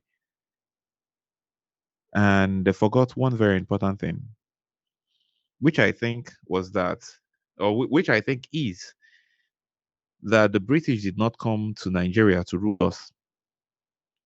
And I think until the day we realize what I'm about to say, we'll never be free. The British was not interested in ruling us. They were interested in exploring the resources we have. So that when the first government was set up in Nigeria, the reason the British government gave was that they were setting up government to protect British interests. So what that means is that if in your village, the British find oil, they realize you have maybe diamond in your village, and they take interests, they will mobilize that government to protect that land and ensure that no one else but them gets hold of the diamond. So we negotiated to rule ourselves, but not to mess with the British interests in Nigeria. So a lot of times when we hear about all of this international politics, they always talk about their interests. I want to protect British businesses, want to protect British interests. And it sounds so harmless, but that I think is the biggest problem that we have. So yes, they took the deal, but if we remember that in 1966, 3 years after Nigeria becomes a federation, the first coup happens, and the coup leaders toppled the government because of the corruption in government. And then you look at the people who ran that government, Sir Abubakar Tafawa Balewa, look at Dr. Nnamdi Azikiwe. These men were not wealthy. Even at the time they were president and prime minister, they were not wealthy men. They didn't have the kind of money that politicians today have. And yet Nigeria was more prosperous in those days than it is today. So where was the corruption coming from? What did the coup leaders at that time see as corruption? And why would they topple a government, kill a prime minister, kill a premier of the north, kill a lot of very prominent Nigerians because they felt that Nigeria would not be free until they got rid of the people who put us at a disadvantage? And I believe what they saw was foreign interests in our land. And then they needed to remove the weak links that ensured that these foreign interests are protected. But the problem is the more they fought foreign interests, the stronger the foreign interests became. Because then our people got away from a point when they were only negotiating, okay, just protect your interests, but then just leave our people alone. To a point where we're saying, okay, we'll let you protect your interests, but we get a piece of the cake. So people people get into governance today. You look at our current president, Muhammad Buhari, has ruled over the most disastrous administration in Nigeria. He's a lot healthier than he was 8 years ago when he became our president. 8 years ago, that man was, he was really sick. He was slim. He was dark. He was bowed. He was a lot of things. But today, his children live abroad. Within these 8 years, they've gone to study in the UK. They live abroad. They work in some of the best uh, organizations in Nigeria. They make a lot of money. They serve in different boards. And the man is a lot healthier. He's happier. He looks really, really good. And then tell me, is the present salary that he's living on? No, there is something. There's a corruption beyond. There's a corruption beyond sight. Because then we think corruption is when people pay bribes and stuff, But then these are British interests have got to the point where like it's crazy. So it's a lot of money going under the bridge, and no one is tracking it, no one is looking at it, no one is reporting it, but it's happening anyways. The NNPC has not remitted a dime to the Federation account in more than 1 year, and nobody is saying anything about it. This year, we're going to have a budget that is 85% serviced by debt, and our debt profile is over 70 trillion naira. And by next year, we're going to be running a budget that will be serviced 100% by debt. And no one is saying anything. You know, Billions of naira worth of crude oil is stolen in Nigeria every day, and no one knows who's stealing it, and no one knows where the oil goes to. It make one get headache when you look at those figures and you look at the extent of poverty in Nigeria, the extent at which people are living in poverty, the road and the infrastructure. They have deliberately refused to set up the minimum, which is light, because in the Yeah, beginning you need to have light. If you don't have light, you live in the darkness. You just need to choose, what do you want? yeah. You can't tell me that the government of Nigeria do not have the capacity, the ability, the intelligence to create light in Nigeria, because light had been invented several centuries ago. It is the minimum they Yeah. could do. Hmm. Yeah, All but right. I Yeah, yeah. think Please. they've realized that when people are comfortable, then they can agitate. So the game is to make sure people are super uncomfortable and are distracted. Let's say, look at the past 2 years. The government comes up with a NIN policy and says if you're Nigerian and you don't have the NIN, that's like the national identity number. They're going to cut off your phone lines and all that. And then we spent months, or they spent months. I already had mine queuing up to get their NINs so they don't lose their phones.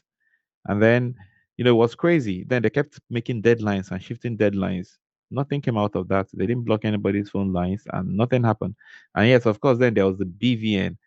And then like this year alone, we've had the money policy. They redesigned the Naira, took away 2.3 trillion Naira out of circulation and injected only 500 billion.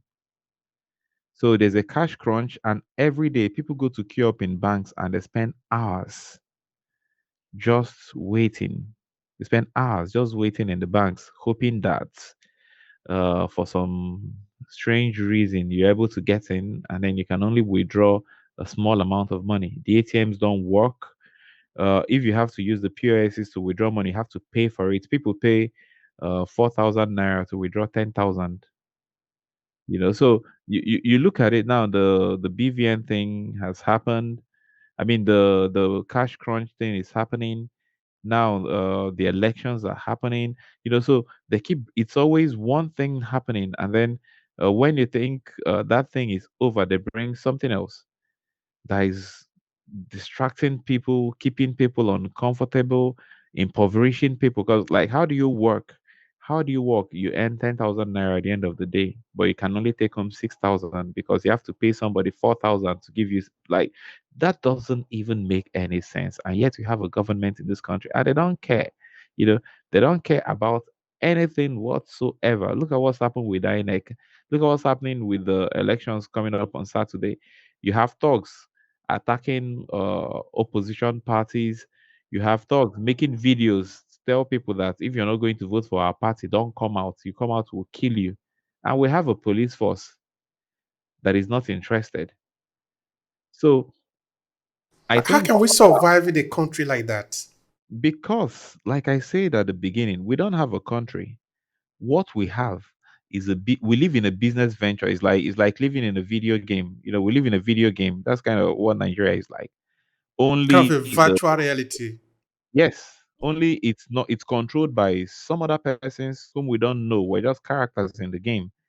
And then you know how characters keep wishing. It's like, like a car race. You keep wishing you win all the races, but every now and then you crash and your car burns and the person dies, then the game is over, then you have to go start again. That's kind of like what living in Nigeria is like. We keep running a race we can't win. We keep fighting a battle we can't overcome. And somehow we just remain hopeful that maybe if we did things right, that at some point things are going to improve. So our founding fathers, they were negotiating for the chance to rule over a country. But then they forgot that the colonialists, the West, was not interested in ruling us. They're just interested in our resources and in protecting their interests in this country. And as long as they're able to get the oil, the gold, the tin, the columbite, the rubber, the cocoa, and the rest of that, the oil palm, they'll be happy. And unfortunately, even if we were in a state of war, they will still mine their oil and take it away. So, Because they have a strategy for it, and we yes, don't. nah, yeah, of course. So, anyhow we look at it, we're still going to lose anyways. And then, should you become like a militant or begin to fight, you'd become a terrorist. They'll label you a terrorist. And then they would actually commit a small fraction of their resources to keep you fighting, just enough so they can keep stealing what they're stealing. Because you look at the oil stolen from Nigeria, you know it's not common people who steal the oil. It only takes the government to be able to make that amount of movement, take away that amount of resource and not track it and not penalize anyone for it, because the people who run the government benefit from it. So if Nigerians are thinking or waiting for a time when they can find out the president stole $10 billion, that's not going to happen. They don't need to steal your allocation money because that's money they borrowed. That one is for their aides to steal. For them, they are taking it straight from the source. As long. In a situation like that, how could Yeah. people find solution? Looking at Nigeria, looking at the type of people that you have, looking at the condition that they live in, looking at the circumstances that is coming in, looking at who is interested in the Nigerian natural resources. How could the people ever free themselves from this quagmire? I think first we need to change our constitution, which is something Zik fought for. But I think they just imagine that if they had power to rule, that then everything would be fine. But we need to renegotiate what this entity Nigeria is. We need to renegotiate what happens to our resources. Who do the resources belong to? This system of government, where we have a strong central government and weak federating units at the states and local governments, is not sustainable and it's no longer suitable. What we need is to have the states as independent, as sovereign. We want to have the states as as real federating units, and then have a very weak center. Resource control should belong to the states, and that way, when it's one person in control of all the oil, it's easy to do business with whomever. But then when the oil is controlled by all the states, Enugu has oil, Edo has oil, Anambra has oil, Rivers, Bayelsa, Akwa Ibom, everybody has some oil. Then I'm sure some would want to go with indigenous companies, or at least negotiate with different Western powers for who would give them the best deal, assuming we decide that we're not fit or that we're not ready to mine our resources on our own. Because you come to it, like, this is really heartbreaking that a country that's the sixth highest oil producing nation in the world cannot operate a refinery. We don't have one single refinery. All the petroleum products that we use in Nigeria, starting from aviation fuel to kerosene to diesel, are all imported. And we're the sixth highest oil producing country in the world. Like, that's about the most shameful thing I can ever think about. The amount of money we spend on subsidy in a year is enough to build 4 refineries, actually. But we've never really thought in that area. And all the governments who have said that when we come, we're going to change this, we'll remove subsidy, we do this, we do that, that. They all come in and then they end up repeating exactly what their predecessors did. So it's a very hopeless situation.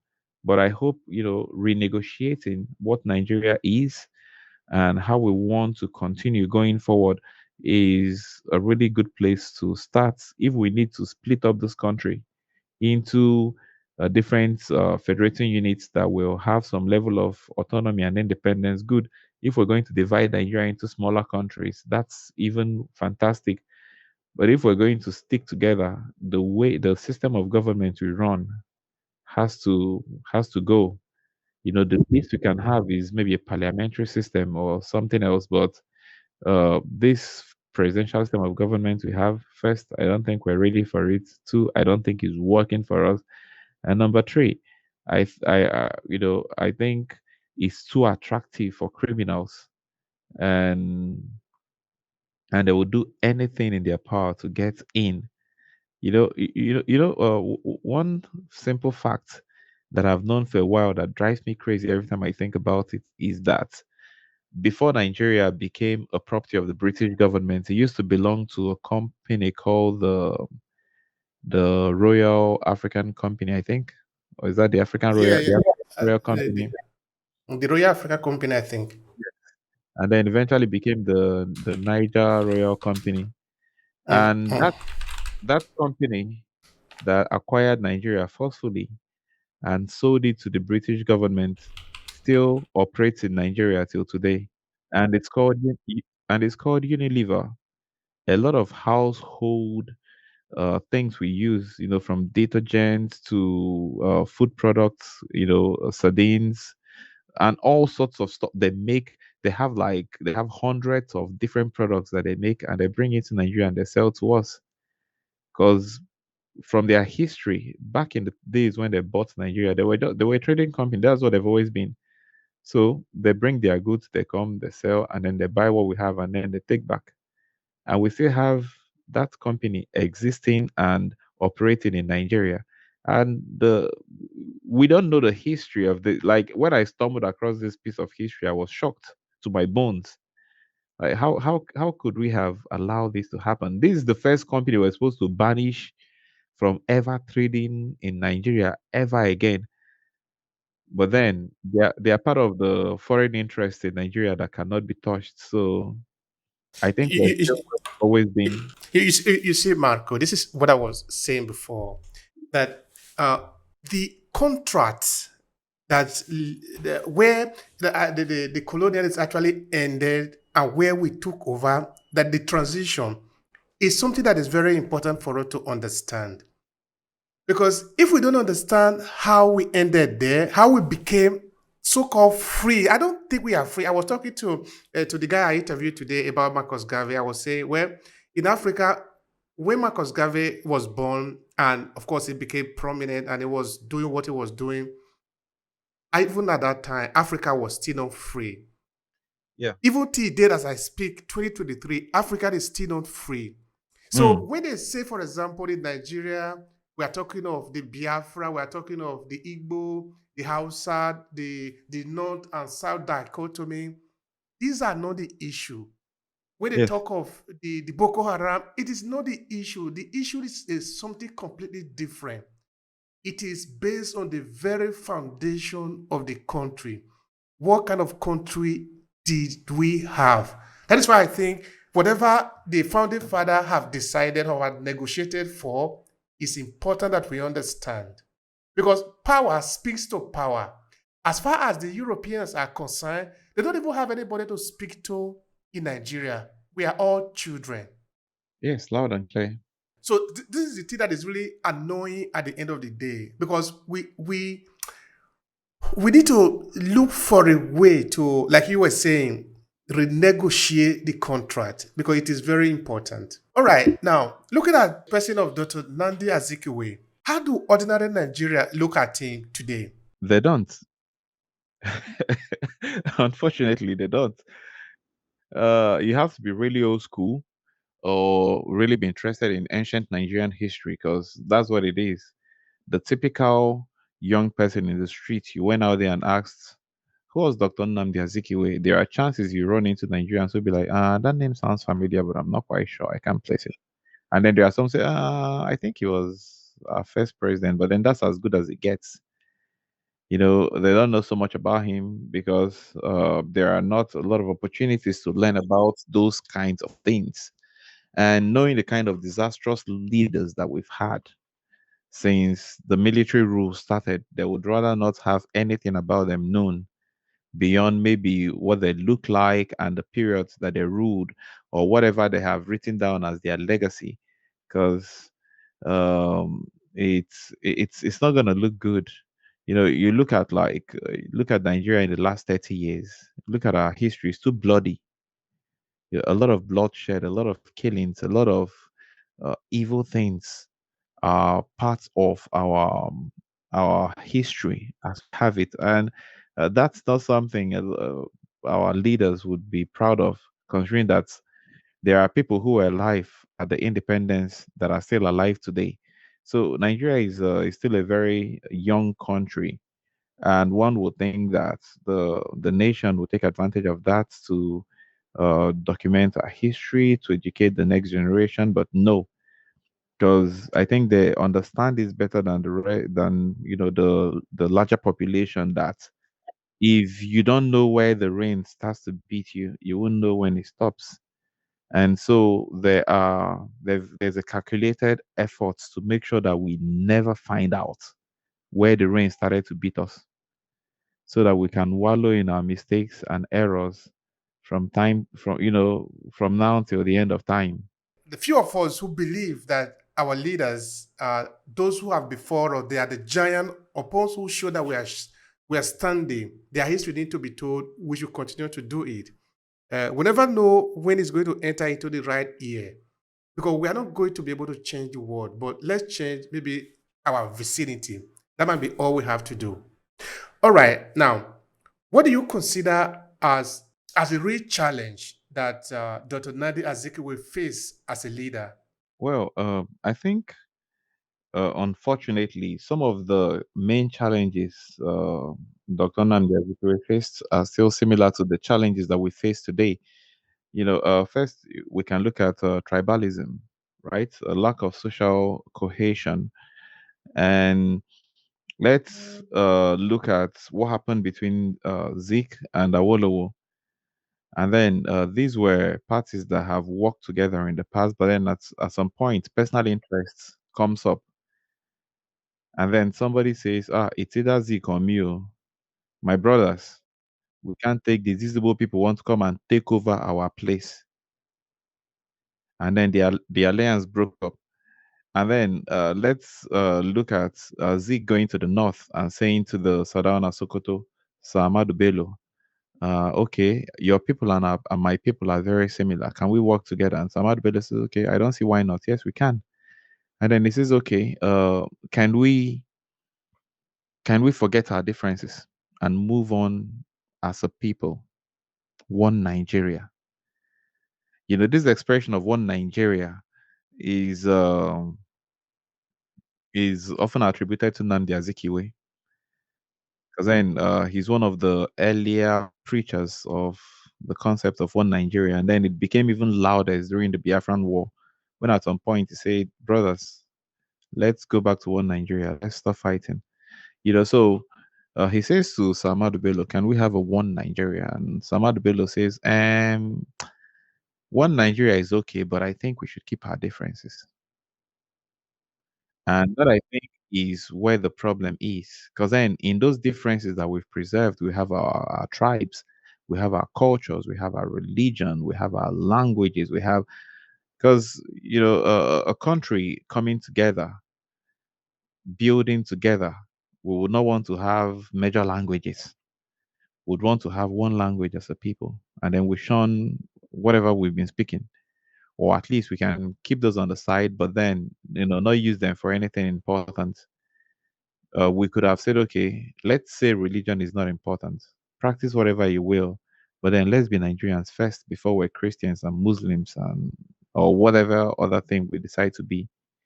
But no, we chose to preserve our differences because Sir Ahmadu Bello believed in something called the modernization agenda.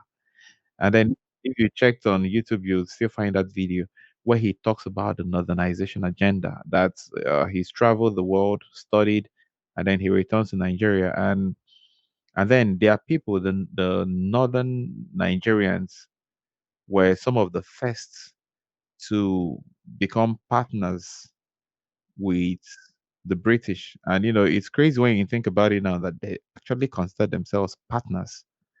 What were the terms of that partnership? Because it doesn't seem like it's benefiting the Northerners in any way. And then the Southeasterners were the last to join this partnership.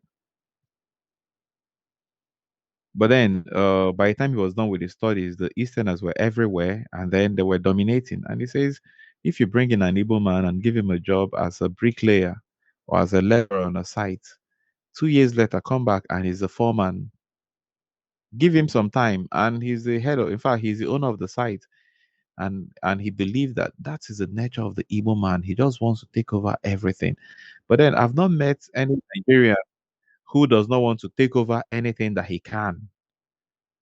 Everybody wants to take over. Everybody wants to dominate. Everybody wants to succeed. Everybody wants to have more money in their bank accounts. I've And not that met. includes the northerner too. Yes, that includes everybody who is. In fact, everybody who is That alive. includes the European too. That is how they go to South Africa. That is how they go to Nigeria. That is how they go to Australia. That is how they go to the United States. I've not met a human being in this life that I've said, would you like to have some money and have a good life? And they said, I want to be poor. I've not met a single person. Everybody wants to succeed. Everybody wants to be ambitious. So he says, so what we're going to do is we're going to systemically marginalize the Igbo people, because that's what the modernization agenda is. Said, okay, if we have a contract, we have a job, we have a placement, we have an opportunity, we must give it to a northerner. And if we can't find a northerner who can do this job, we'll give it to a European, we'll give it to a foreigner. And if we can't find any foreigner in the whole world that can do the work, then we'll give it to any other Nigerian that is not an Igbo person, But on a but contract, on a contract basis. I watched Then, that video and my heart quick. yes. And that was the premier of the North. Having these thoughts shared publicly, because it was something he believes in, and then that is still what we do in Nigeria up until now. Because then, uh rather than give a construction company owned by an Igbo man a road contract to bring some Chinese people whose language you don't understand, whose culture we don't understand, who will give us a contract written in Chinese and will endorse it without knowing what the contract says. I would bring them in and give them the work rather than empower our own people. So it's kind of, it's like shooting yourself in the foot and expecting to go on a long journey. You never quite make it there. And then these are the differences that we preserved, because they're okay, you know what, let's hold on to our differences. Let's not make forward. Now put that side by side with Rwanda. 1994, Rwanda had a genocide with over 100,000 persons killed. And then it was a tribal dispute. Actually, it looked like a tribal dispute. but then it was politically motivated. And then, the two major tribes had that crazy, crazy, crazy thingy, the Hutus and the Tutsis. But then in 2018, I met a Rwandan for the first time in my life. And then I'd seen the movies about Rwanda. So I said, "Hey, my friend, how are you doing?" He said, "Good, you're from Rwanda." I said, "Yeah, I've never met someone from Rwanda. So what are you? Are you a Tutsi or a Hutu?" And she looked at me like, "What are you talking about?" And I said, "No, tell me, are you Hutu or Tutsi?" She says, "None. We don't have that in Rwanda anymore." And I'm like, "What do you mean?" Said we abolished tribes after the genocide. We said we don't want to be Tutsi or Hutu anymore. So we just have one tribe in Rwanda, and that is Rwandan. So everybody in Rwanda is a Rwandan, and we all speak the same language. And in fact, they switched they were speaking French as the official language, and then they switched to English. So most Rwandans speak either English or French. Not a lot of them speak native dialects. Because You then, see, you see, this one is a very important one. Maybe then you will continue from there. This yeah, is fine. what I'm saying, that we need to be clear of the kind of country that we want. No, I know this is a radical operation that I'm talking about here. That if maybe like the ex premier of the North was saying that we are going to be one Nigeria and keep our differences, that is a Mhm. recipe for disaster. I'm not saying we are going to abolish everything that we had before in the name of Hausa, Igbo, Ibibio, or the 510 different ethnic group that we had in Nigeria. What I am saying is that Nigeria, if it had to function, must function with one language, one identity, one single objective. If it is not like that, then it is never going to work. What are my examples? Look at every other country in the world. I live in Italy. Up until the 1800, were a lot of languages that they speak here in Italy. Yeah, But today, everybody speaks Italian. Italian is a language that was adopted from one of of course, one of the languages that was used to write by Alessandra Massoni. So they say, okay, it's a beautiful language. Everybody use it. It doesn't mean that everybody understood this language, but it became the official language. Now, every other part of Italy, from north to south, east to west, they all have their own language, but those languages, they were not abolished, but they became what they call dialect. You can still speak it, but it doesn't appear in official language. mm, The same thing can happen in France, in Germany, in any other part of the world. It just simply say that as human beings, we do evolve, all of us. So in Nigeria, the Igbo are going to make sacrifice. The Yorubas are going to make sacrifice. The Ibibio are going to make sacrifice. The Edo are going to make sacrifice. We are going to pick only one language, or we are going to invent our language. I know this one might be harsh for somebody, but yes, I said that. We are going to invent a language if we cannot find anyone for the thousands of languages in this world, but we keep that one, only that one.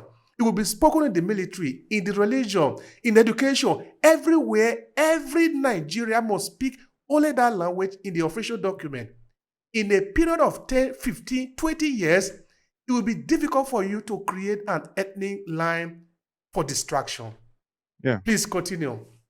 yeah. So that was actually a very lovely position. And I have also thought in that direction because until we're ready to make sacrifices to do the needful and leave all of these biases, because what I've seen in this election is we create more and more biases, we create more and more lines, more divisions.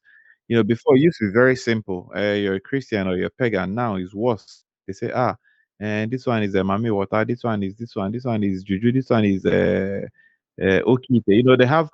They keep making these distinctions. The Christians are not Christians anymore. You are Catholic, Anglican, or Pentecostal, or there are all sorts of things. Currently in all the different states. I told you what's happening in Lagos with the governorship elections, and then in Enugu it's even worse because now we're all Igbo people, and then even though we migrate a lot, we have a history of like, yeah, if you're an Enugu man, you're an Enugu man. But I say, this one's great great grandfather. They've brought up the story of, okay, this guy's great great grandfather came from Ebonyi State, therefore he's not fit to be governor of Enugu, right? And then we've had all of these divisions and stuff. They say, ah, these people are, these ones are Ankano, this one is Udio, this one is Enu, this one is Onsoka, this one is this user. So they just keep creating more and more divisions, and we've never been this polarized ever at any point in our history. And until we begin to think, and I'm like, in a developed country, who cares where the governor comes from? What we should be looking at is, can he get the job done? Is he going to listen to the people? Because then I tell our people all the time where the reason we're not developing. Because how many policies have you contributed to? How many times have you taken out of your precious time to go see what the legislators are doing? How many times have you written your legislator to say, see, we want this policy, give us this law.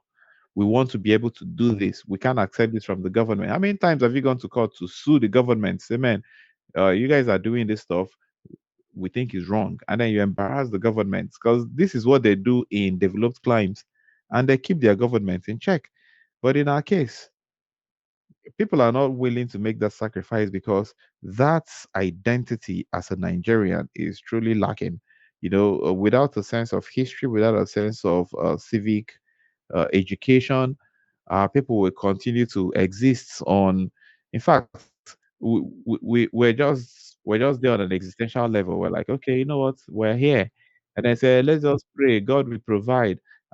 So the government isn't making any conscious efforts because they are either very clueless or whoever has installed them there does not want them to think in that direction, and people are not ready to nudge them in the right direction. So we are more divided than ever, and it's going to get worse.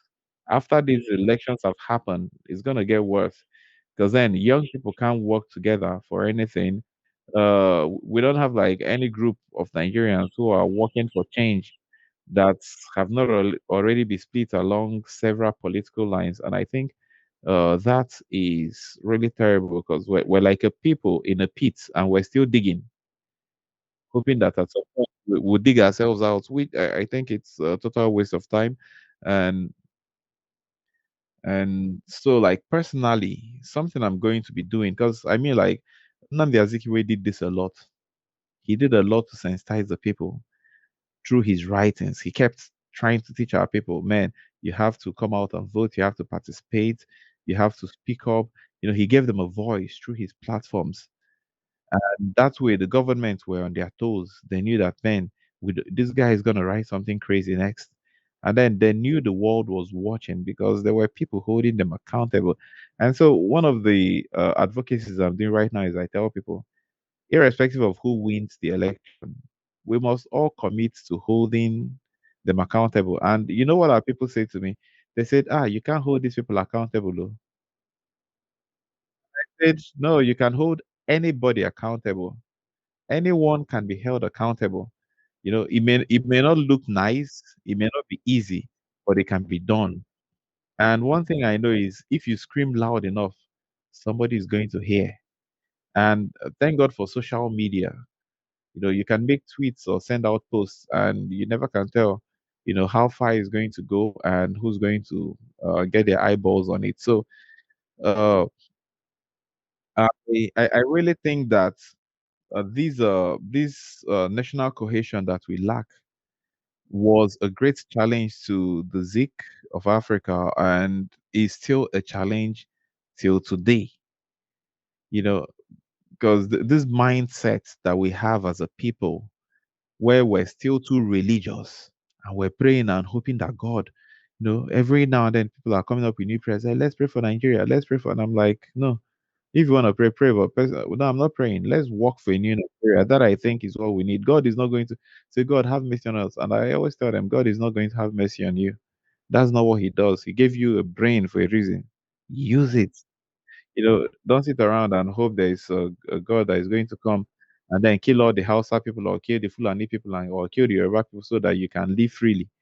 Or like they say, let's divide this country. I'm like, look at the state we live in. Look at the Igbo people who exist in this space and tell me if we cut away from the rest of Nigeria, if we're going to be fine. We know we're not. We have a leadership problem, and Prayers won't fix it. Biafra won't fix it.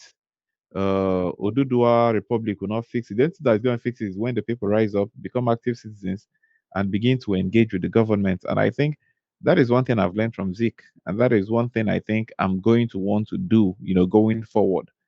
Use whatever platforms I have to speak to government about what I think they should do, and then try to hold them accountable. Because um, even if initially they don't listen, at some point they will be forced to. Thank you for that. Thank you so much.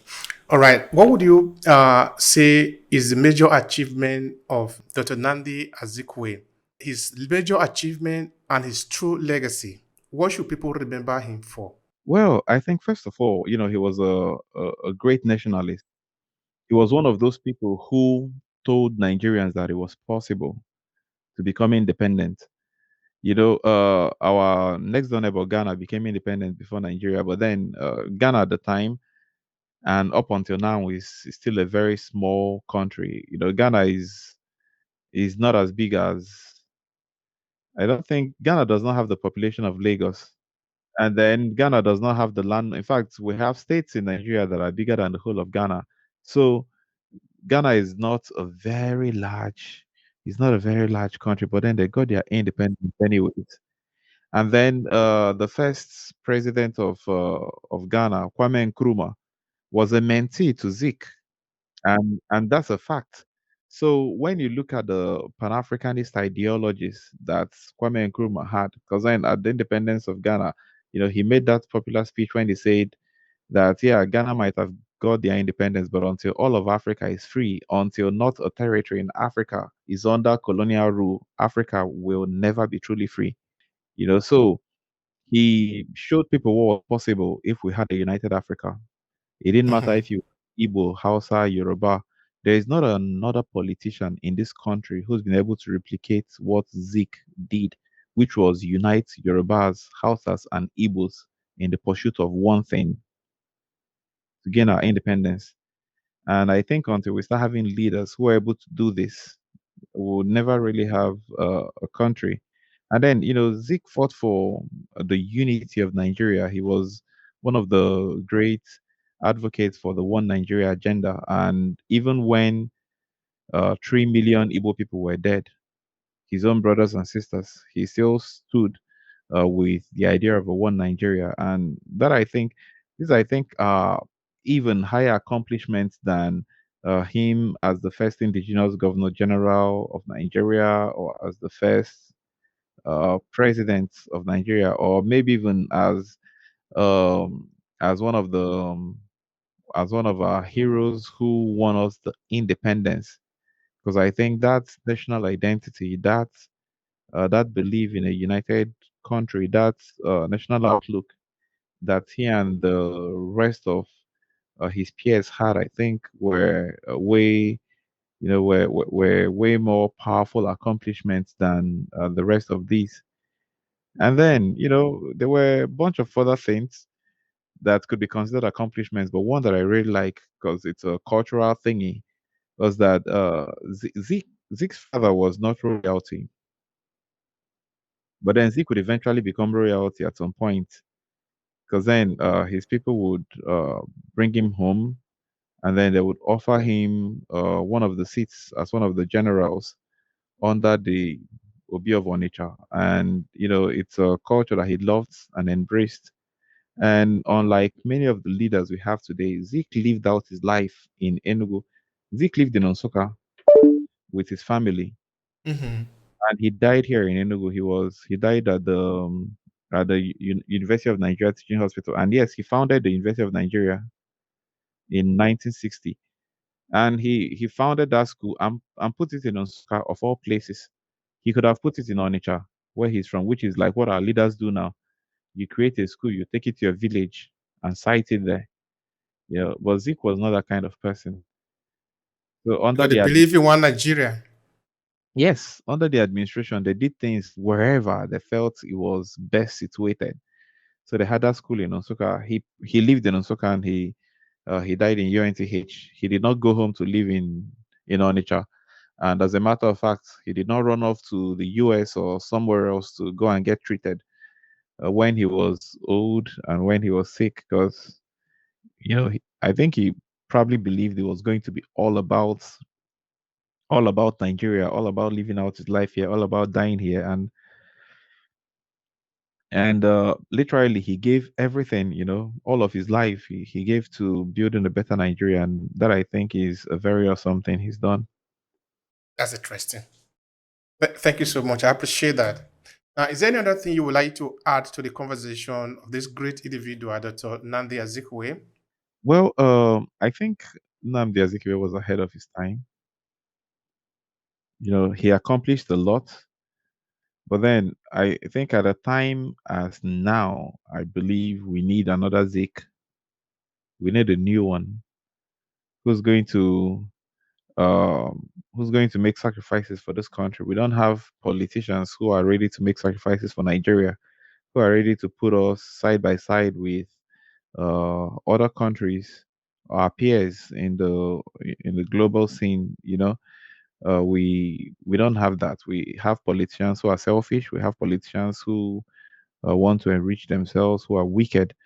We have politicians who are not there for the people but for themselves, and uh, that's now we're very good at holding public lectures and making speeches about our great leaders, and then we invite the corrupt leaders who are nothing like them to talk about them, as though at some point we expect them to change. So one of the things that I might actually think of doing is taking some of the lessons I have learned from the life of Dr. Nnamdi Azikiwe, and maybe put that into maybe a program, a fellowship, a training, and then do it like every year. Bring young people, talk about leadership, talk about what Nigeria needs, because the next generation of leaders we're going to have in this country, we must have to cultivate them now, in this age and time. If we don't start building the next leader, the next generation of Nigerian leaders today, would have to leave them to learn on their own, or to observe what the politicians as we have them now are doing, and somehow decide that that may be the way to go. And so far, that's how our leaders have emerged, and so far we've seen that that has been pretty disastrous. So it would really be nice to document some of those things, and then I'm really grateful to you for inviting me to this podcast, talk about Zik. And I'll actually be on the lookout. I'll go look for resources, I'll look for materials, I'll see what I can find on the man. And yes, I think Nigerians deserve to see, Nigerians deserve to know, Nigerians deserve to experience what the spirit and what the motivations of the man Zik was, and find a way to make that into a lifestyle that will drive the next generation of leaders. That's the only way we can save this country. If not, we'll all be neighbors in Europe. And I think, yeah, that's going to happen already, because if they're swearing Bola Ahmed Tinubu as president of Nigeria, I can assure you within the next 12 months, by May next year, nobody, like most of the young persons will be gone. And when you think of the fact that the politicians who rule us now don't even have their children in Nigeria, their children don't live here, their children are carrying passports of different countries, and yet they are here destroying the country. So you see, they know What a what they shame. yes, they know they are creating a place that is not habitable, but it makes them rich, so they don't mind. So if Bola Ahmed Tinubu is sworn in, Europe is going to have more Nigerians coming in through every route possible. Would fly in, will walk in, will swim, will come by boat, will come by container. We're going to disappear.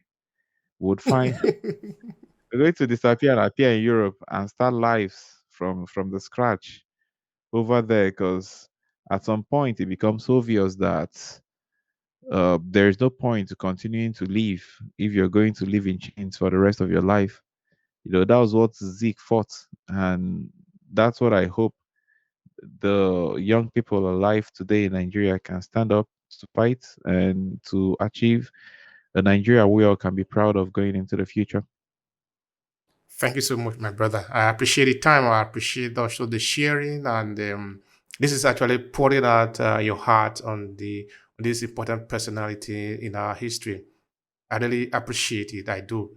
I think in a time like this, it's important that we really revisit the history of these individuals who have influenced us and shaped who we are. We really need to do this. Is the minimum that we can do to make sure that we do not forget. And like I continuously say, we should have this information at the tip of our finger, not strongly hard to get it, because these are people that they were bigger than life. They were talking of the first president of Nigeria. We shouldn't find it difficult to find any type of information we want to find out about him.